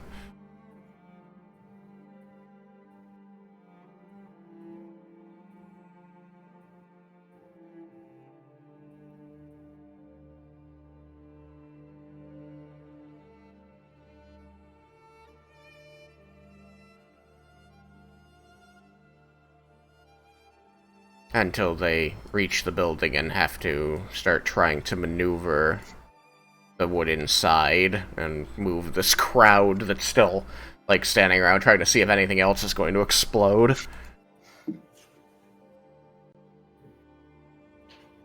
You are now all at the building.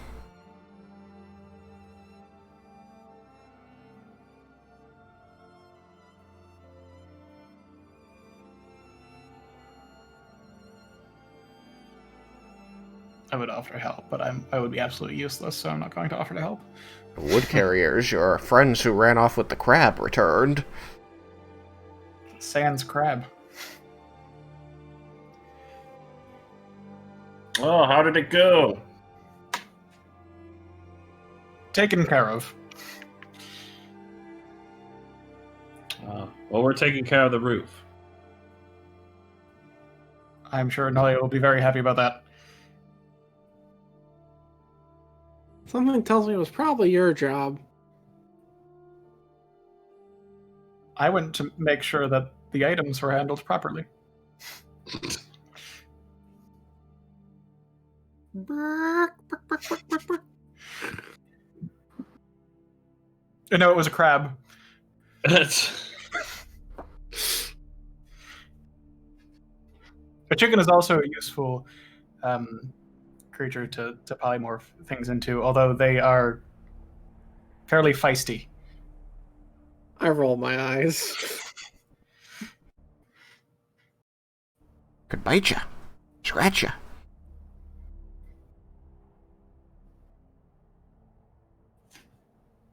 They fly about. Difficult to hold on to.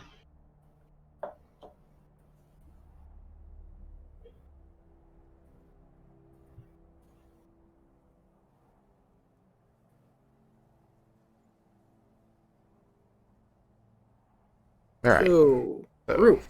the Dragonborn help bring the wood up into the room. Nalia is seated inside the room on one of the chairs that the chair that furnishes in front of the writing desk. Just sort of staring up through the hole. As you guys enter, Marcel and Franthony have set their load down, and are helping each other to take measurements with a piece of string that they have. And you come in, and Nalia looks over and says, "Well, at least it's a sunny day today."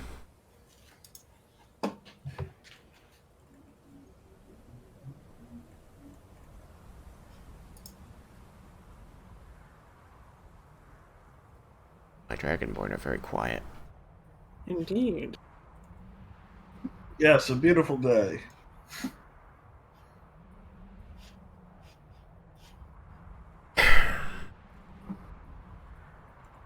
Well,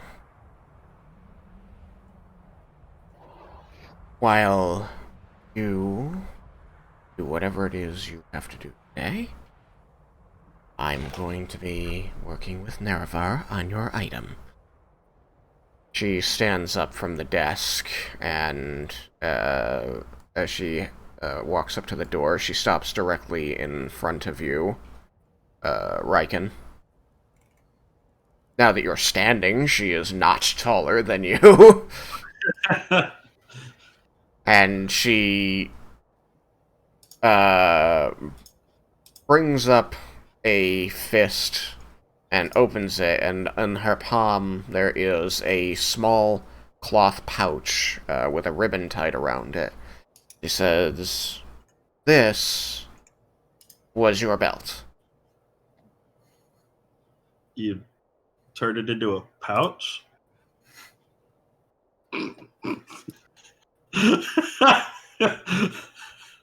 She closes her hand around it and brings a finger to her lip and says, "Yes. And then I'm going to turn it into a new and better belt later. I just wanted you to know that in this form," she lets the pouch drop into her fingers, where she pinches it and lets it dangle, and she waves it back and forth in front of you. "It can't hurt anyone. The curse is gone. This is now just dust." It was a good belt. No, it was not a good belt. It was cursed. You should not use cursed items. They are cursed. It hadn't done anything until now. She returns she holds the pouch against her palm with her thumb and extends her other fingers up toward the ceiling. Says, "And then very suddenly it did a lot. Because that's how some curses work." I mean, you're looking at a small sample size.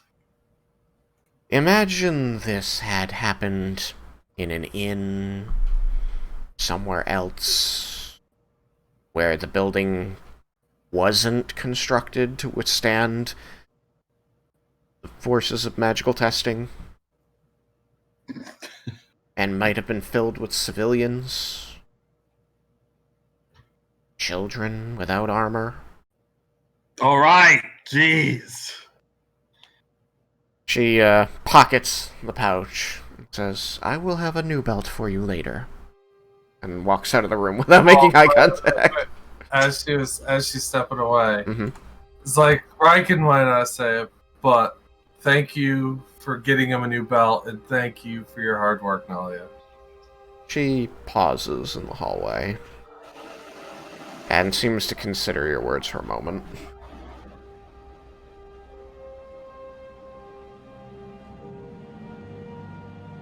And you watch as the black of her hair seems to run down from the top of her head toward the ends of the strands, like so much paint dripping away. And she turns back, and her dull gray eyes now shine a bright yellow, and she smiles. very self-assuredly at you. She says, "Oh no, this is my pleasure."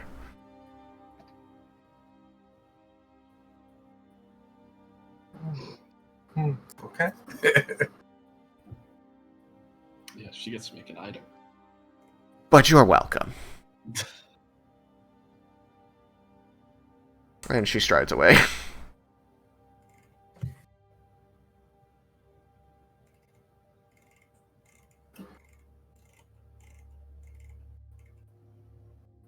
All right. Raiken's gonna turn to to you and be like, "All right, how can we help?" The elf Marcel is reading off numbers from this string. There seems to be knots in it, which you believe indicate distances, to Franthony the dwarf, who is standing on the broken bed, as Marcel is like up on the roof taking these measurements around the outside of the hole. And Franthony holds up a finger, takes down the last number that was read off, and says, "Oh, don't you be worrying yourself none. We'll be taking care of this all by ourselves. We got lots of practice. But thank you very much for helping us bring down the materials. That'll make things go a lot quicker. Once we get to the roofing part of it, where we need to put the paneling and shingles on, if you could help us bring more materials then, that would be great. Alrighty. Leave this to the guildsmen. This is the mathy part." Okay. I'll be ready when you need me. All right. Excellent. Well, it was fun to make your acquaintance, and try not to blow any more holes in any more roofs. I mean, unless you really want to. We won't say no to the pay. No, I think that's it for now. Okay then. Well. Why would you say for now? We'll take care of things here.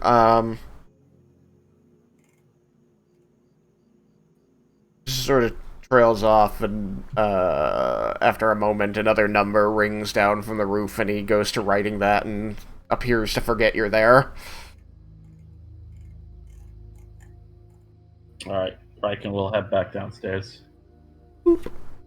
Boop. Boop. How about you, Yuki?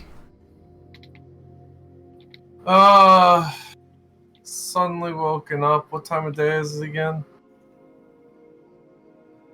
I mean, it's still morning. It's not early morning anymore. It's like mid-morning now. It's been a couple hours.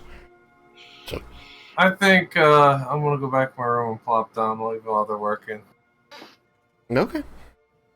I think you were in The fire room in the corner.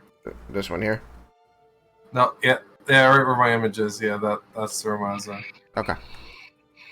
All right. You see that Raiken has gone back downstairs. You go to your room. Very well. I think that about covers the incident for today.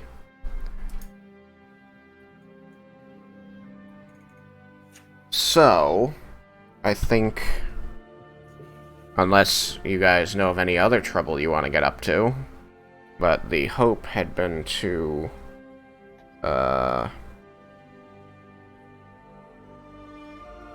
be able to skip through the 10 days. Nalia is on about cursed items. Would she not approach Jebel about the armor? Because she's been made aware of that. She has been made aware of it, and Laramedas would bring Jebel over to her about it. Okay. So, again, she will, this will happen maybe the next day. She will, come, she'll respond to this and impress upon Jebel, the importance of not keeping cursed items around, especially if they're, full effects aren't known. Case in point, the roof that is still being fixed. And says that she would be more than happy to utilize the new rituals she'd been taught by Naravar to break it down for you, and then use the reagents she gains from it to produce something new and better. Okay.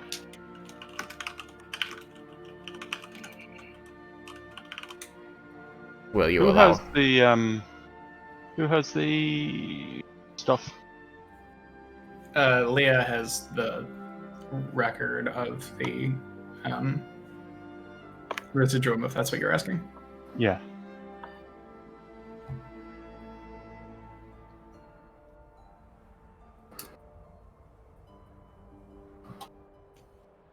I like the armor. Improve the armor.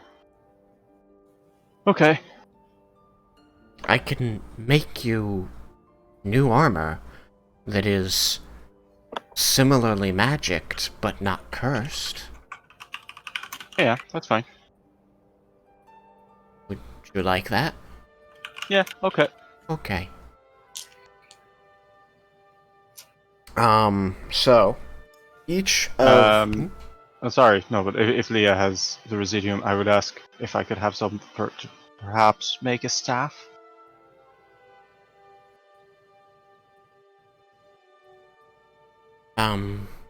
Hey. The ritual to produce these things doesn't take terribly long. Really about an hour. So I should be able to do that for you. Hooray! But depending on what you want these items to do, it can be exceedingly expensive. So we'll have to figure out what it is you want it to do, and then create the ritual to do that. And you have to understand that we're going to be dipping into your residuum that you've obtained. So, I do have one question. Cyrus isn't aware of this, but I, as a player, am. The last time that the party was here, we were able to acquire some potions and things. Are there any potion type things you'd be able to acquire here with gold, like as opposed to your residuum? We had acquired potions here? This is where Rowan picked up 3 potions of speed. He used one basically in every boss fight he was in. I didn't know that this was... I don't remember getting them here. Which is not to say that that's not the case. Because it's also where he picked up Thieves' Tools, I think. I'm sure you could acquire thieves. I sent you a message just a while back about saying that I forgot that Jebel can actually make potions. Yep. I believe that we've pinned a list of the potions that you know how to make.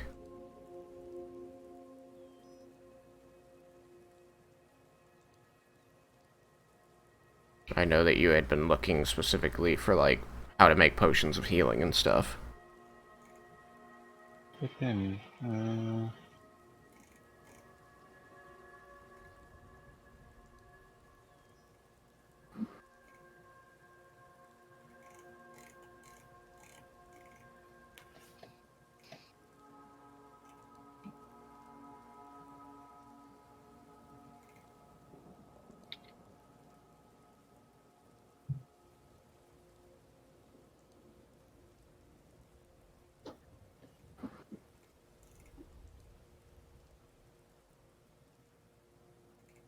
Check your pins.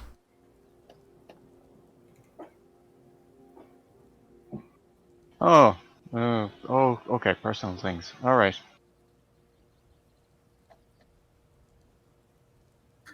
In answer to Cyrus' question, Nalia says, well, I haven't I've sold out of my potions that I normally provide to the town because I haven't been spending time here working on them as I normally would. I've been working on these new magic items that I can produce. I do have some of those grenades. Do you want some of those? I produced a few more of those. Those could be very helpful, yes.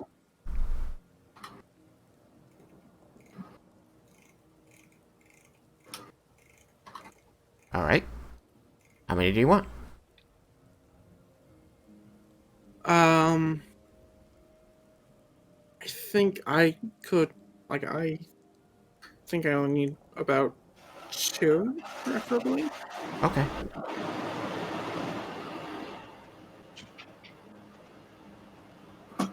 That will be 200 platinum pieces. Maybe just 1, maybe 0. I'll have to check with Leah. I don't have that much on. So that'll come back to that next week. What does it take to brew a potion? What does it take to brew a potion? Length of time. Oh, And how many can I brew at a time? Is it one at a time, or? I mean, you know, I think that it might be fair / realistic / interesting to think of it like brewing a big pot of chili and then doling out, you know, bowls to save for later. So, you know, if you turn it into kind of a 4 or 5 hour ordeal, like preparing a meal, and you get a bunch out of that. Okay, so no, it's the recipe like for potion of healing is 20 gold. So if I'm making multiples, how many am I making, and how much does that end up costing? We'll say that, like, for this thing it would be 200 gold. You'd get, you know, up to 10. You'd be rolling to see, you know, if they succeed and or fail, and like how good it is.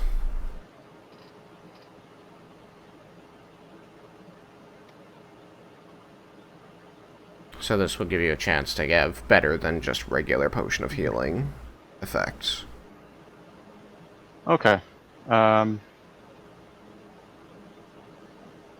When do you want to do that?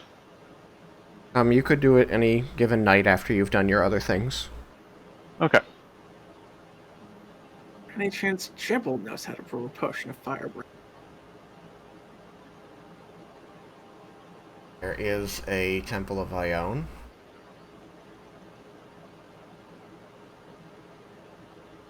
I did mention that the last time we were in a Temple of Ione that I wanted to learn recipes for other potions. Did you mark them down, what you wanted to learn? I was just I'm basically whatever was available, because I don't know what's available.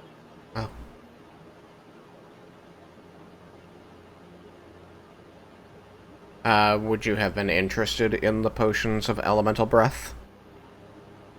Um, If they were there? Or would that not be the kind of potion, like, if you saw it was there, would you be like, yeah, it's a potion, I want to learn how to brew it, or would you be like, maybe there's a different potion I'd rather know how to brew? it wouldn't have been top of the list. More things like there's potions of speed and potions of like maybe one of the ones that this like you have a couple of anti-venom ones listed. It's that kind of thing mostly. Things for improving something or protecting you from something would be at the top of the list. Okay. So, yeah, we'll say that you know how to brew potions of speed. You know how to brew your anti-venoms, you know, as you have asked. And I would say that there are potions that can temporarily fortify certain ability scores. We'd say Constitution, Strength, Dexterity, I think, make the most sense. The physical ones. So he knows how to make a potion of giant strength? Temporary Something similar? effect. And I guess that if that's what they call it, and there's already a mechanic for it, then I don't have to make one up. Yeah, it's basically a limited time effect version of the giant strength belts. Mm-hmm. That sounds about right. Ranging in rarity from uncommon to legendary. Mm-hmm.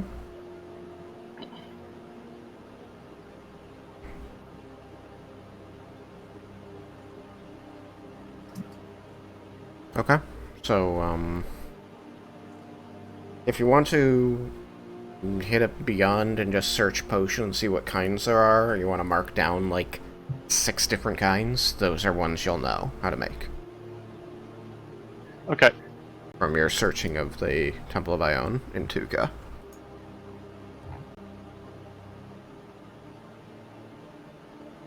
Okay. Under magic items, I assume. Now, do remember that you have already stressed your time here by declaring the other things that need to get done, like learning Undercommon, working with the people in the Drow to try and foster community and quash the groups of surface dwellers that are trying to start problems for the Drow. And then there were the other things that you had already declared wanting to do, spending what was left of your spare time on those things. So, I think what we should do is get the rolls.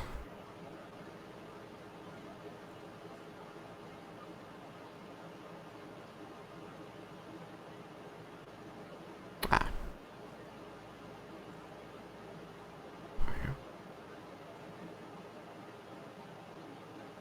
Five.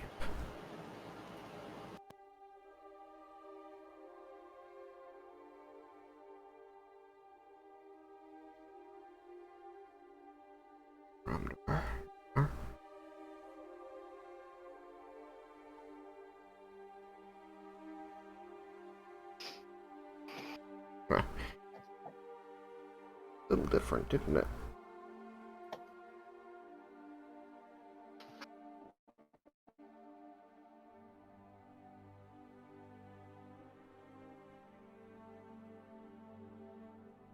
Okay. So. Drow integration. We're going to do some social skill challenge for this, okay, guys? These roles are going to represent your works daily on trying to convince the townspeople the merits of forming a community with these Drow who are already here, and further open up their minds to the idea of more Drow turning from Lolth to come live on the surface, and also combating the dissenting opinion of, stay the way things have always been, kick the Drow out, kill them, don't trust the Drow, and the small gatherings, rallies, and mobs that get formed to this end throughout the 10 days that you stay here. So you're going to get to use those newly hiked up performance and persuasion skills. Oh yeah. We're going to be making a roll of whichever one of those two you prefer for each day. There's going to be 10. The DC for these is going to be 15.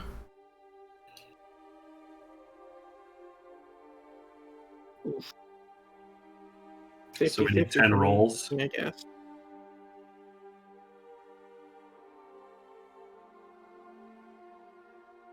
Hang on.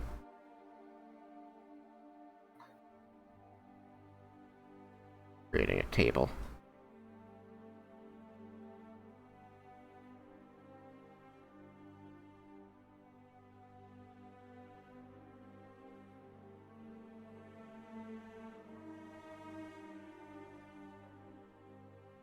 What I'm going to be keeping track of. We'll roll them one at a time together so that I can get people's numbers from them, and just so that you understand. Actually, I guess there should be 4 then.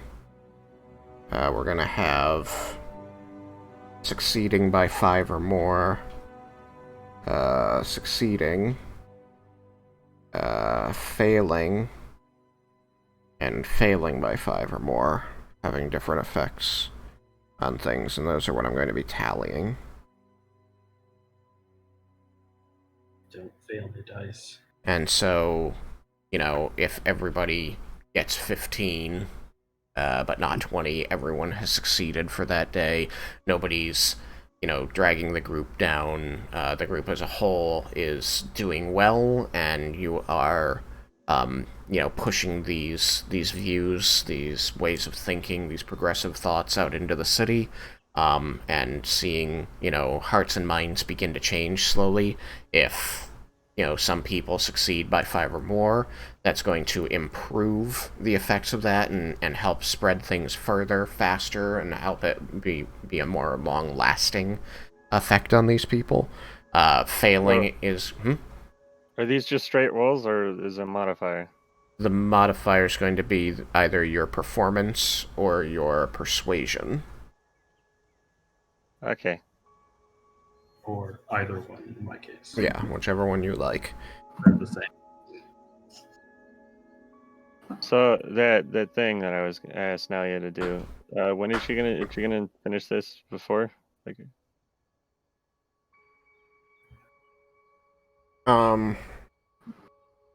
No. okay.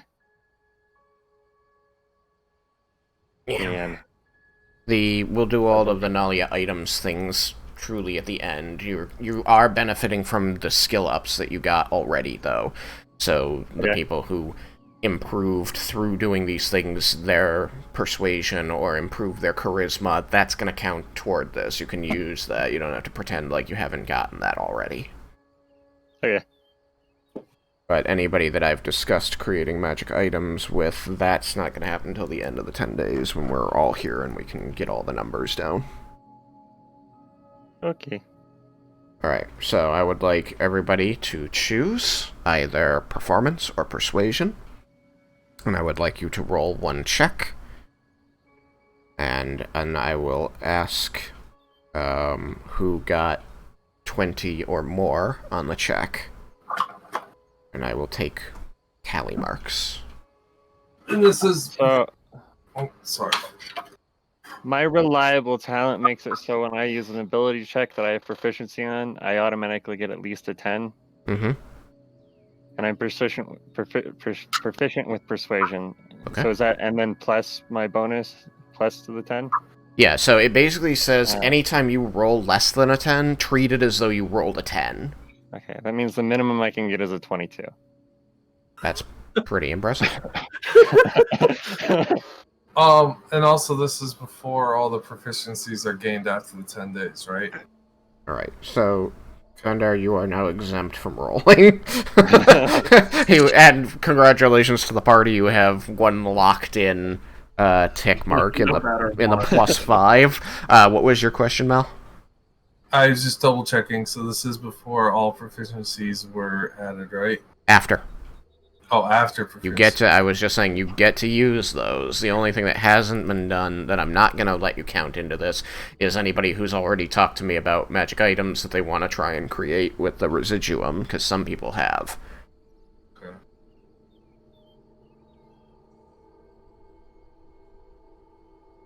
We'll talk about that at the end, probably next week once Leah's here. Really? This is a good place to end. After we get all these rolls, that'll be the end of this week's session. Alright, so if you got a 20 or above, say I. I. Oh, hold on a second. Nope. Alright, so I just have Vendar and Yukikaze at 20 or above for day 1. Okay. And 15 or above. Nobody else made the DC? I rolled a 5. Okay. I just want to make sure. Huh? I said, damn. Well, more accurately, I rolled a 1, then I rolled a 5. I mean, 5 is better than 1. So. Okay. So nobody else made the DC. So, did anybody get between a 10 and a 15? I did. Okay, I heard 2 of those. And who got less than a 10? Raiken. Me. Come on, guys. At first, I rolled a 10, which would have been a 17, but it rolled off. So I had to re-roll it. Okay. It's a 2. So, your It's a rough first start. your first day is off to an inauspicious start. You are in the red.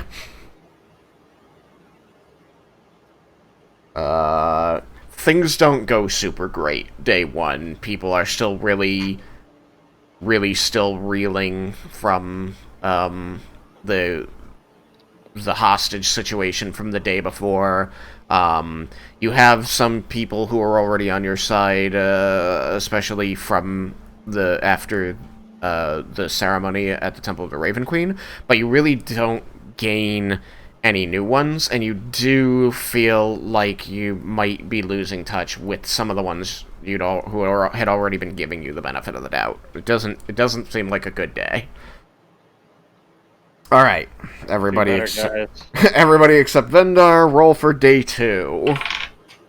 Come on, don't fuck me now, guys. Oh, for God's sake. Okay, Alright, I'm that was using my better. Okay. inspiration on this one. Okay.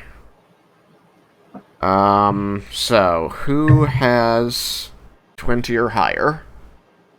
I did. Raiken. Okay, I heard 2 that time. So that was just Lair and Raiken at 20 or higher, right? Cool. Alright, who had between 15 and 20? Yo. I did. Okay, 2 between 15 and 20, which means that the last person, Jebel, is either between 10 and 15 or below 10. So, was it below 10? And then it was 11. It was 11. Okay, so that's fine. That's good. So, second day, much better.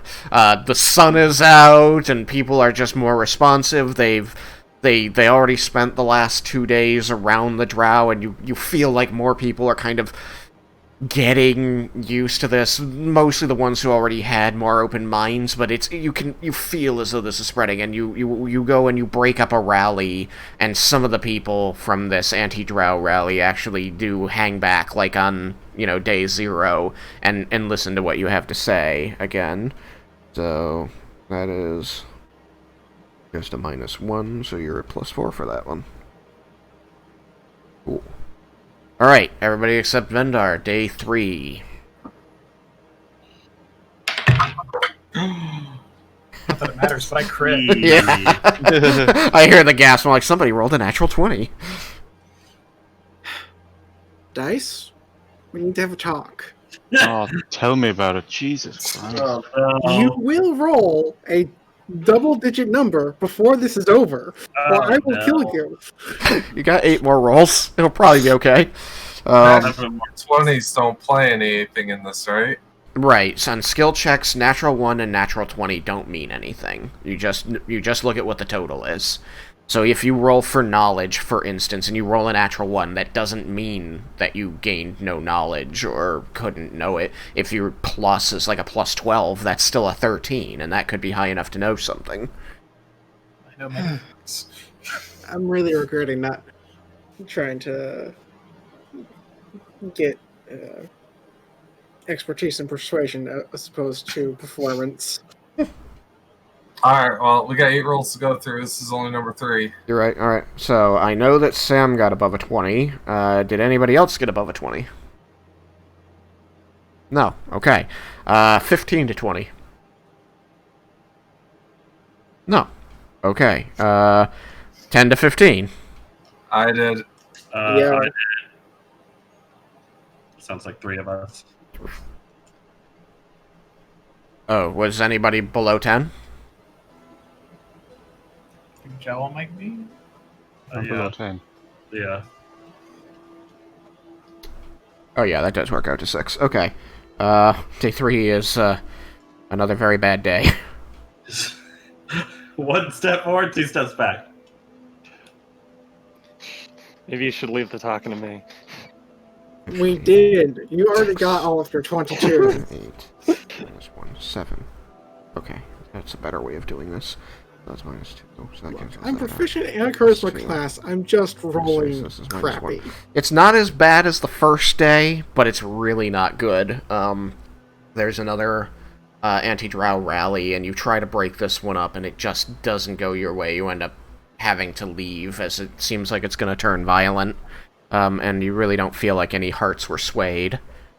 And walking away in defeat at this rally seems to you feel like it's struck a blow against your progress.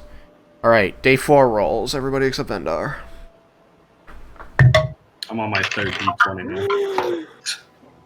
2 numbers! No! Alright, who got above a 20? Yo! Alright, anybody else, or is it just the one?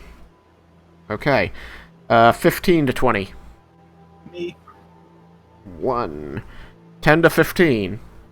Me. 2. Below 10. Me, I'm progressively getting close. You're losing all your confidence. Alright, so this is Well, I at least 5 canceled that one out. minus 4. So it's plus 1.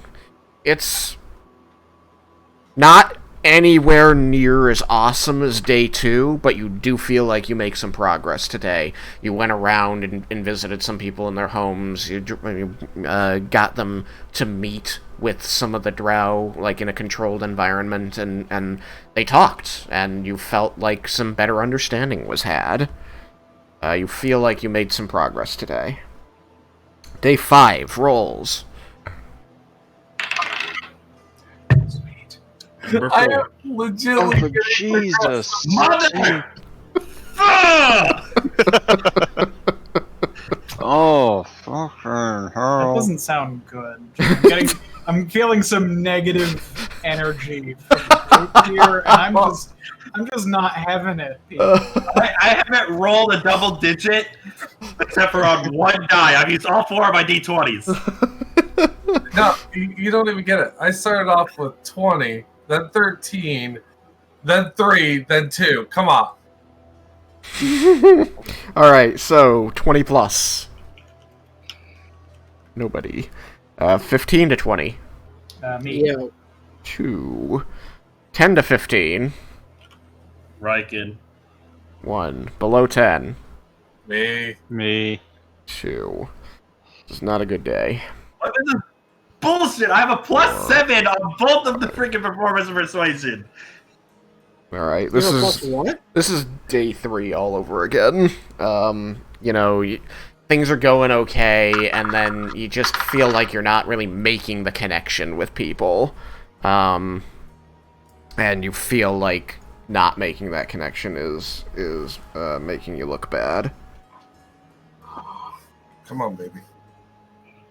Oh my god, Sam, I think it might have finished. It did. I've got my command line back. Freedom. Freedom. Freedom! It only took almost 12 hours. That's awful. Yeah. Okay. Anywho. So, day 6 rolls. Oh, finally, thank you, love. There's a point of inspiration. 40 finally shine on me. Okay. I will That did say... improve the result. I will say that I think it's fair that everybody goes into this 10-day stretch with a point of inspiration, just given all the stuff that you guys have been through. So I know that Cyrus and Lair have spent theirs at this point. But they don't have it anymore. But everybody else, you know, going forward from this roll, if you see another bad one, you have a point of inspiration you can spend on this. Yeah, I'm gonna have that, and now I'm gonna roll all good, so I won't need it. Well, That's fine, though. we can back apply it to something if you don't end up using it. All right, so above 20. Raiken. Yo.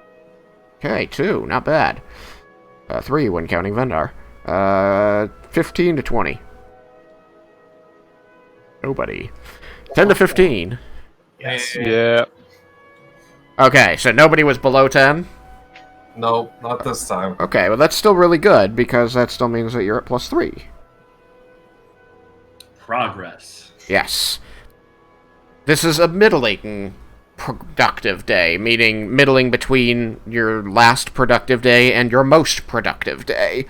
You make a lot of good, strong headway. You go out and talk to a lot of people.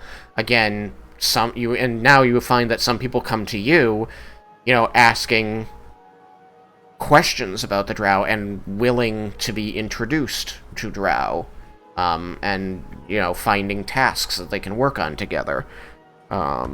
So it's a good feeling, productive day. Day 7. Yep, inspiration. Here we come. Taking the bullet train to Inspiration Town. All right. Whew. Okay. Alright. 20 and above. Yo. 1. 15 to 20. Me. Yeah. Raiken. 3. Finally. 10 to 15. Nobody. Less than 10. Yep. Sam. Yeah. I rolled a 4 on die, and I'm not a charisma class or a charisma person. That's okay. I mean, you fell basically just shy of your best day so far. So this is like, you feel like you've got momentum now. Yesterday was a really good day. Today's a super good day. Like, you really feel like your reach is increasing. Like, the rallies are having to hide themselves more because there are just more people in the city who will advocate for the Drow even in your stead. Like, you feel like you're really starting to make a difference now. Day 8. Rolls. Your bad roll is just days when you start talking. Oh, just shy. Okay. Whew. If I had proficiency in persuasion, this would be so much better. Yeah. Do you think that? Okay. I have expertise in it. So. Yeah, expertise is pretty bamf. Yeah. And reliable talent is super bamf. Yeah, it's so stacked. It's awesome. Alright, above 20. Raiken. Ooh, good stuff. 15 to 20. No one. 10 to 15. Yo. Was that 2 or 3? 2. Okay. And less than 10. Yeah. Okay. 6. 4. I got a Plus 2. 14. Last 2. I got a 6. I need an 8. Alright, so the momentum slowed significantly today, but you did not lose progress. You did still gain more progress. So you're really starting to feel like, at least in the communities that you've been visiting, the different parts of the city, like, people are really starting to get used to you, especially in conjunction with the different activities that are being undertaken, where Yukikaze is going out even on his own after the fact. I believe this is accurate. After you guys do your group campaigning to go and do more individual work, and Leah has told you that she wanted to work with the youth of Volinar, and so she wants to go do that on her own to set up a space where she can talk to people in her age group and lower, in up to mid-teenagers, and just allow them to speak and ask questions and try to understand things without the input of their parents or guardians or teachers. A place so that she can help the minds of these children develop away from the influences of the other generations. this seems to be helping to create an environment where these ideas are latching a little bit better. Alright, day 9, rolls. The good news is that you are very nearly to a point where you cannot fuck yourselves over completely. Nearly is Give it a second. You haven't done well enough to be completely safe from a super fuck yet. It's like, I don't think you can fail. It's like, haha. Hold my beer. Challenge. Hold my grog. Let's see about that. Alright, above 20. Me. Sweet. 15 to 20. Me. Raiken. Nice, very good. 10 to 15. Hi. And less than 10. No, wait, that's everybody. There were no less than 10s. Excellent. That's good. It's very hard for me to get less than 10 because I have to roll a 2. But gosh darn it, my dice are trying. 4, 7, minus 1, 6. I've already rolled a couple 2s. Alright. This is another super awesome day, like days 7 and 2. Just feel really productive. You get a lot of positive feedback from everybody. And when you go to these rallies, you find that more and more people are recognizing you, like, even as you walk up and scattering, just being like, no, you know what, it's not worth it. And the rallies that you do find, the anti-drow ones, are smaller and more scattered. So, things are looking good. Alright, final day.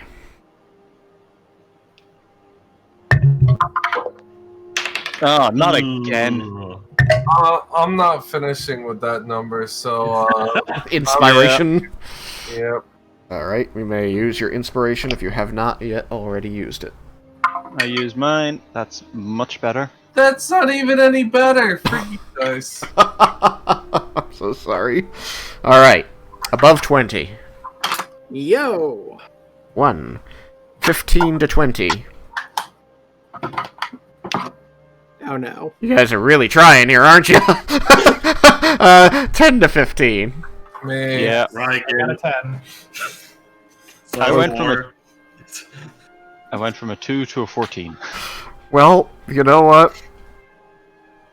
This is the 10th and final day is the only day where you went full 0. Oh, jeez. Completely broke even. At least it didn't go negative. You're welcome. Alright. So, let's see what we got here. Broke even with inspiration. Minus 2, Nice. 4.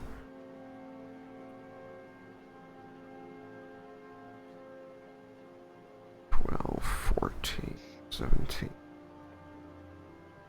25.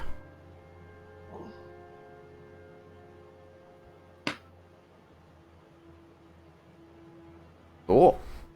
With a final tally of positive 21 points. Only we had Leah. um.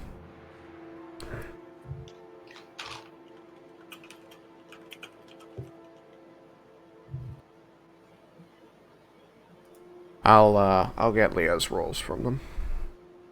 Cool. But for now, with a positive tally of 21 points, the city of Volinar, by the end of the 10 days, where you are now feeling conversationally proficient in Undercommon, you have done your individual training, and Nalia has been working on any and all requested magic items with Nerevar. You do feel like the city of Volinar is in a much, much more stable condition. Especially, you know, as you go out from the Mages Guild, this area would be like the hotbed of acceptance of Drow. The palace here, Lightstone Keep, doesn't really count because it's inhabited almost entirely by Drow. And then as you go out, so this is mostly just within the walls at this point, is where you focused your efforts. So you know that outside the walls, the farmers, the people who only venture in to do business,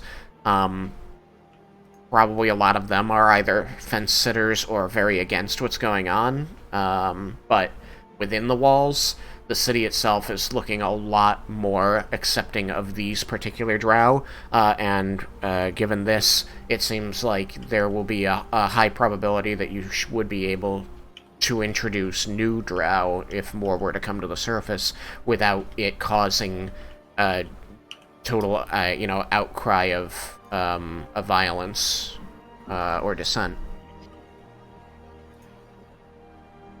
I will get Leah's numbers from her, and it's likely that this will only improve. I doubt it will go down significantly. He's very persuasive.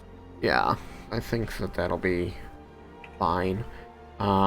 Which just means that things will be even better. Obviously, you don't fix this kind of deep-seated problem in 10 days, but you have been going out there actively and working on it with a community that's already been built to work together as a city here, especially one that was run as militantly as this one has been, which helped make this possible.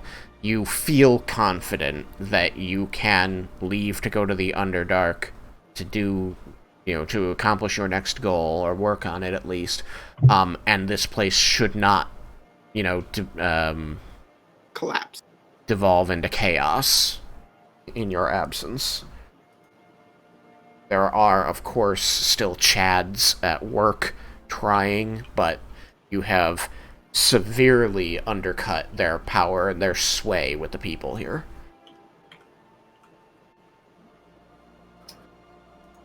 Okay. And you got to roll more dice, and all of you got to do a skill challenge, which was something I had been asked for, so hopefully this was a good thing.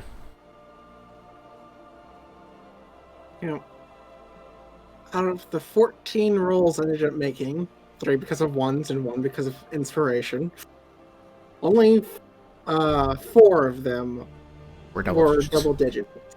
Fun. Nice. Oh, sorry, 5 of them. 5 of them. My first and last were 2. I almost got a 2, but inspiration that. So I at least. No, the last one I did use inspiration on, but originally it was like 2 and 2. All of you, at this point are becoming household names within the city of Volinar. And people recognize you when you walk down the street. People are remembering Leah's words and saying, oh yeah, these are the people who want to be the voice of change. So you hear that a lot as you walk the streets. New name. New name. New name. Possibly. Alright. I think that is a fine spot to call it for this week. Wait. So thank you all for coming, and I hope you had a good time. I had fun. Woo! Yeah, I only rolled Thank you 3, for and running. I got a 3 and then 2 18s. I had a very good time with Raiken's interaction with Nalia. That was just great. Fucking belt. I thought that was great too. I'm very glad. Does Nalia need a previous enchantment in order to enchant something, or can she make an enchantment of her own? She doesn't seem to be phased by a request for custom enchantments. You don't know what her limits are as yet, but we will find out as I get your requests and try to determine how I can accomplish them and how much they should cost. But you have been given a very large boon of magic money, as it were, and so I am doing my best to encourage you to use it rather than discourage you. What about our nest? It's a nice nest egg. I mean, So- you got to take that up with your buddies. They have all been going behind each other's backs to talk to Nalia and be like, "So hey, can I get this?" And be like, "Yeah, that costs this much money." And they're like, "Oh, that's not that much. I'm just waiting for like day 10 to roll around." She just comes out with all these magic items, and you're like, "So where's her residuum?" And she's like, sorry." Like, if we want to figure out the extent of her abilities, you can keep throwing money at her until either the money runs out or we find out. Both of them will be interesting options. I do have another idea. It would probably be very, very expensive. Interesting, you dare say, Sam. He dares. Alright, I'm going to end the stream. Good night. Good night.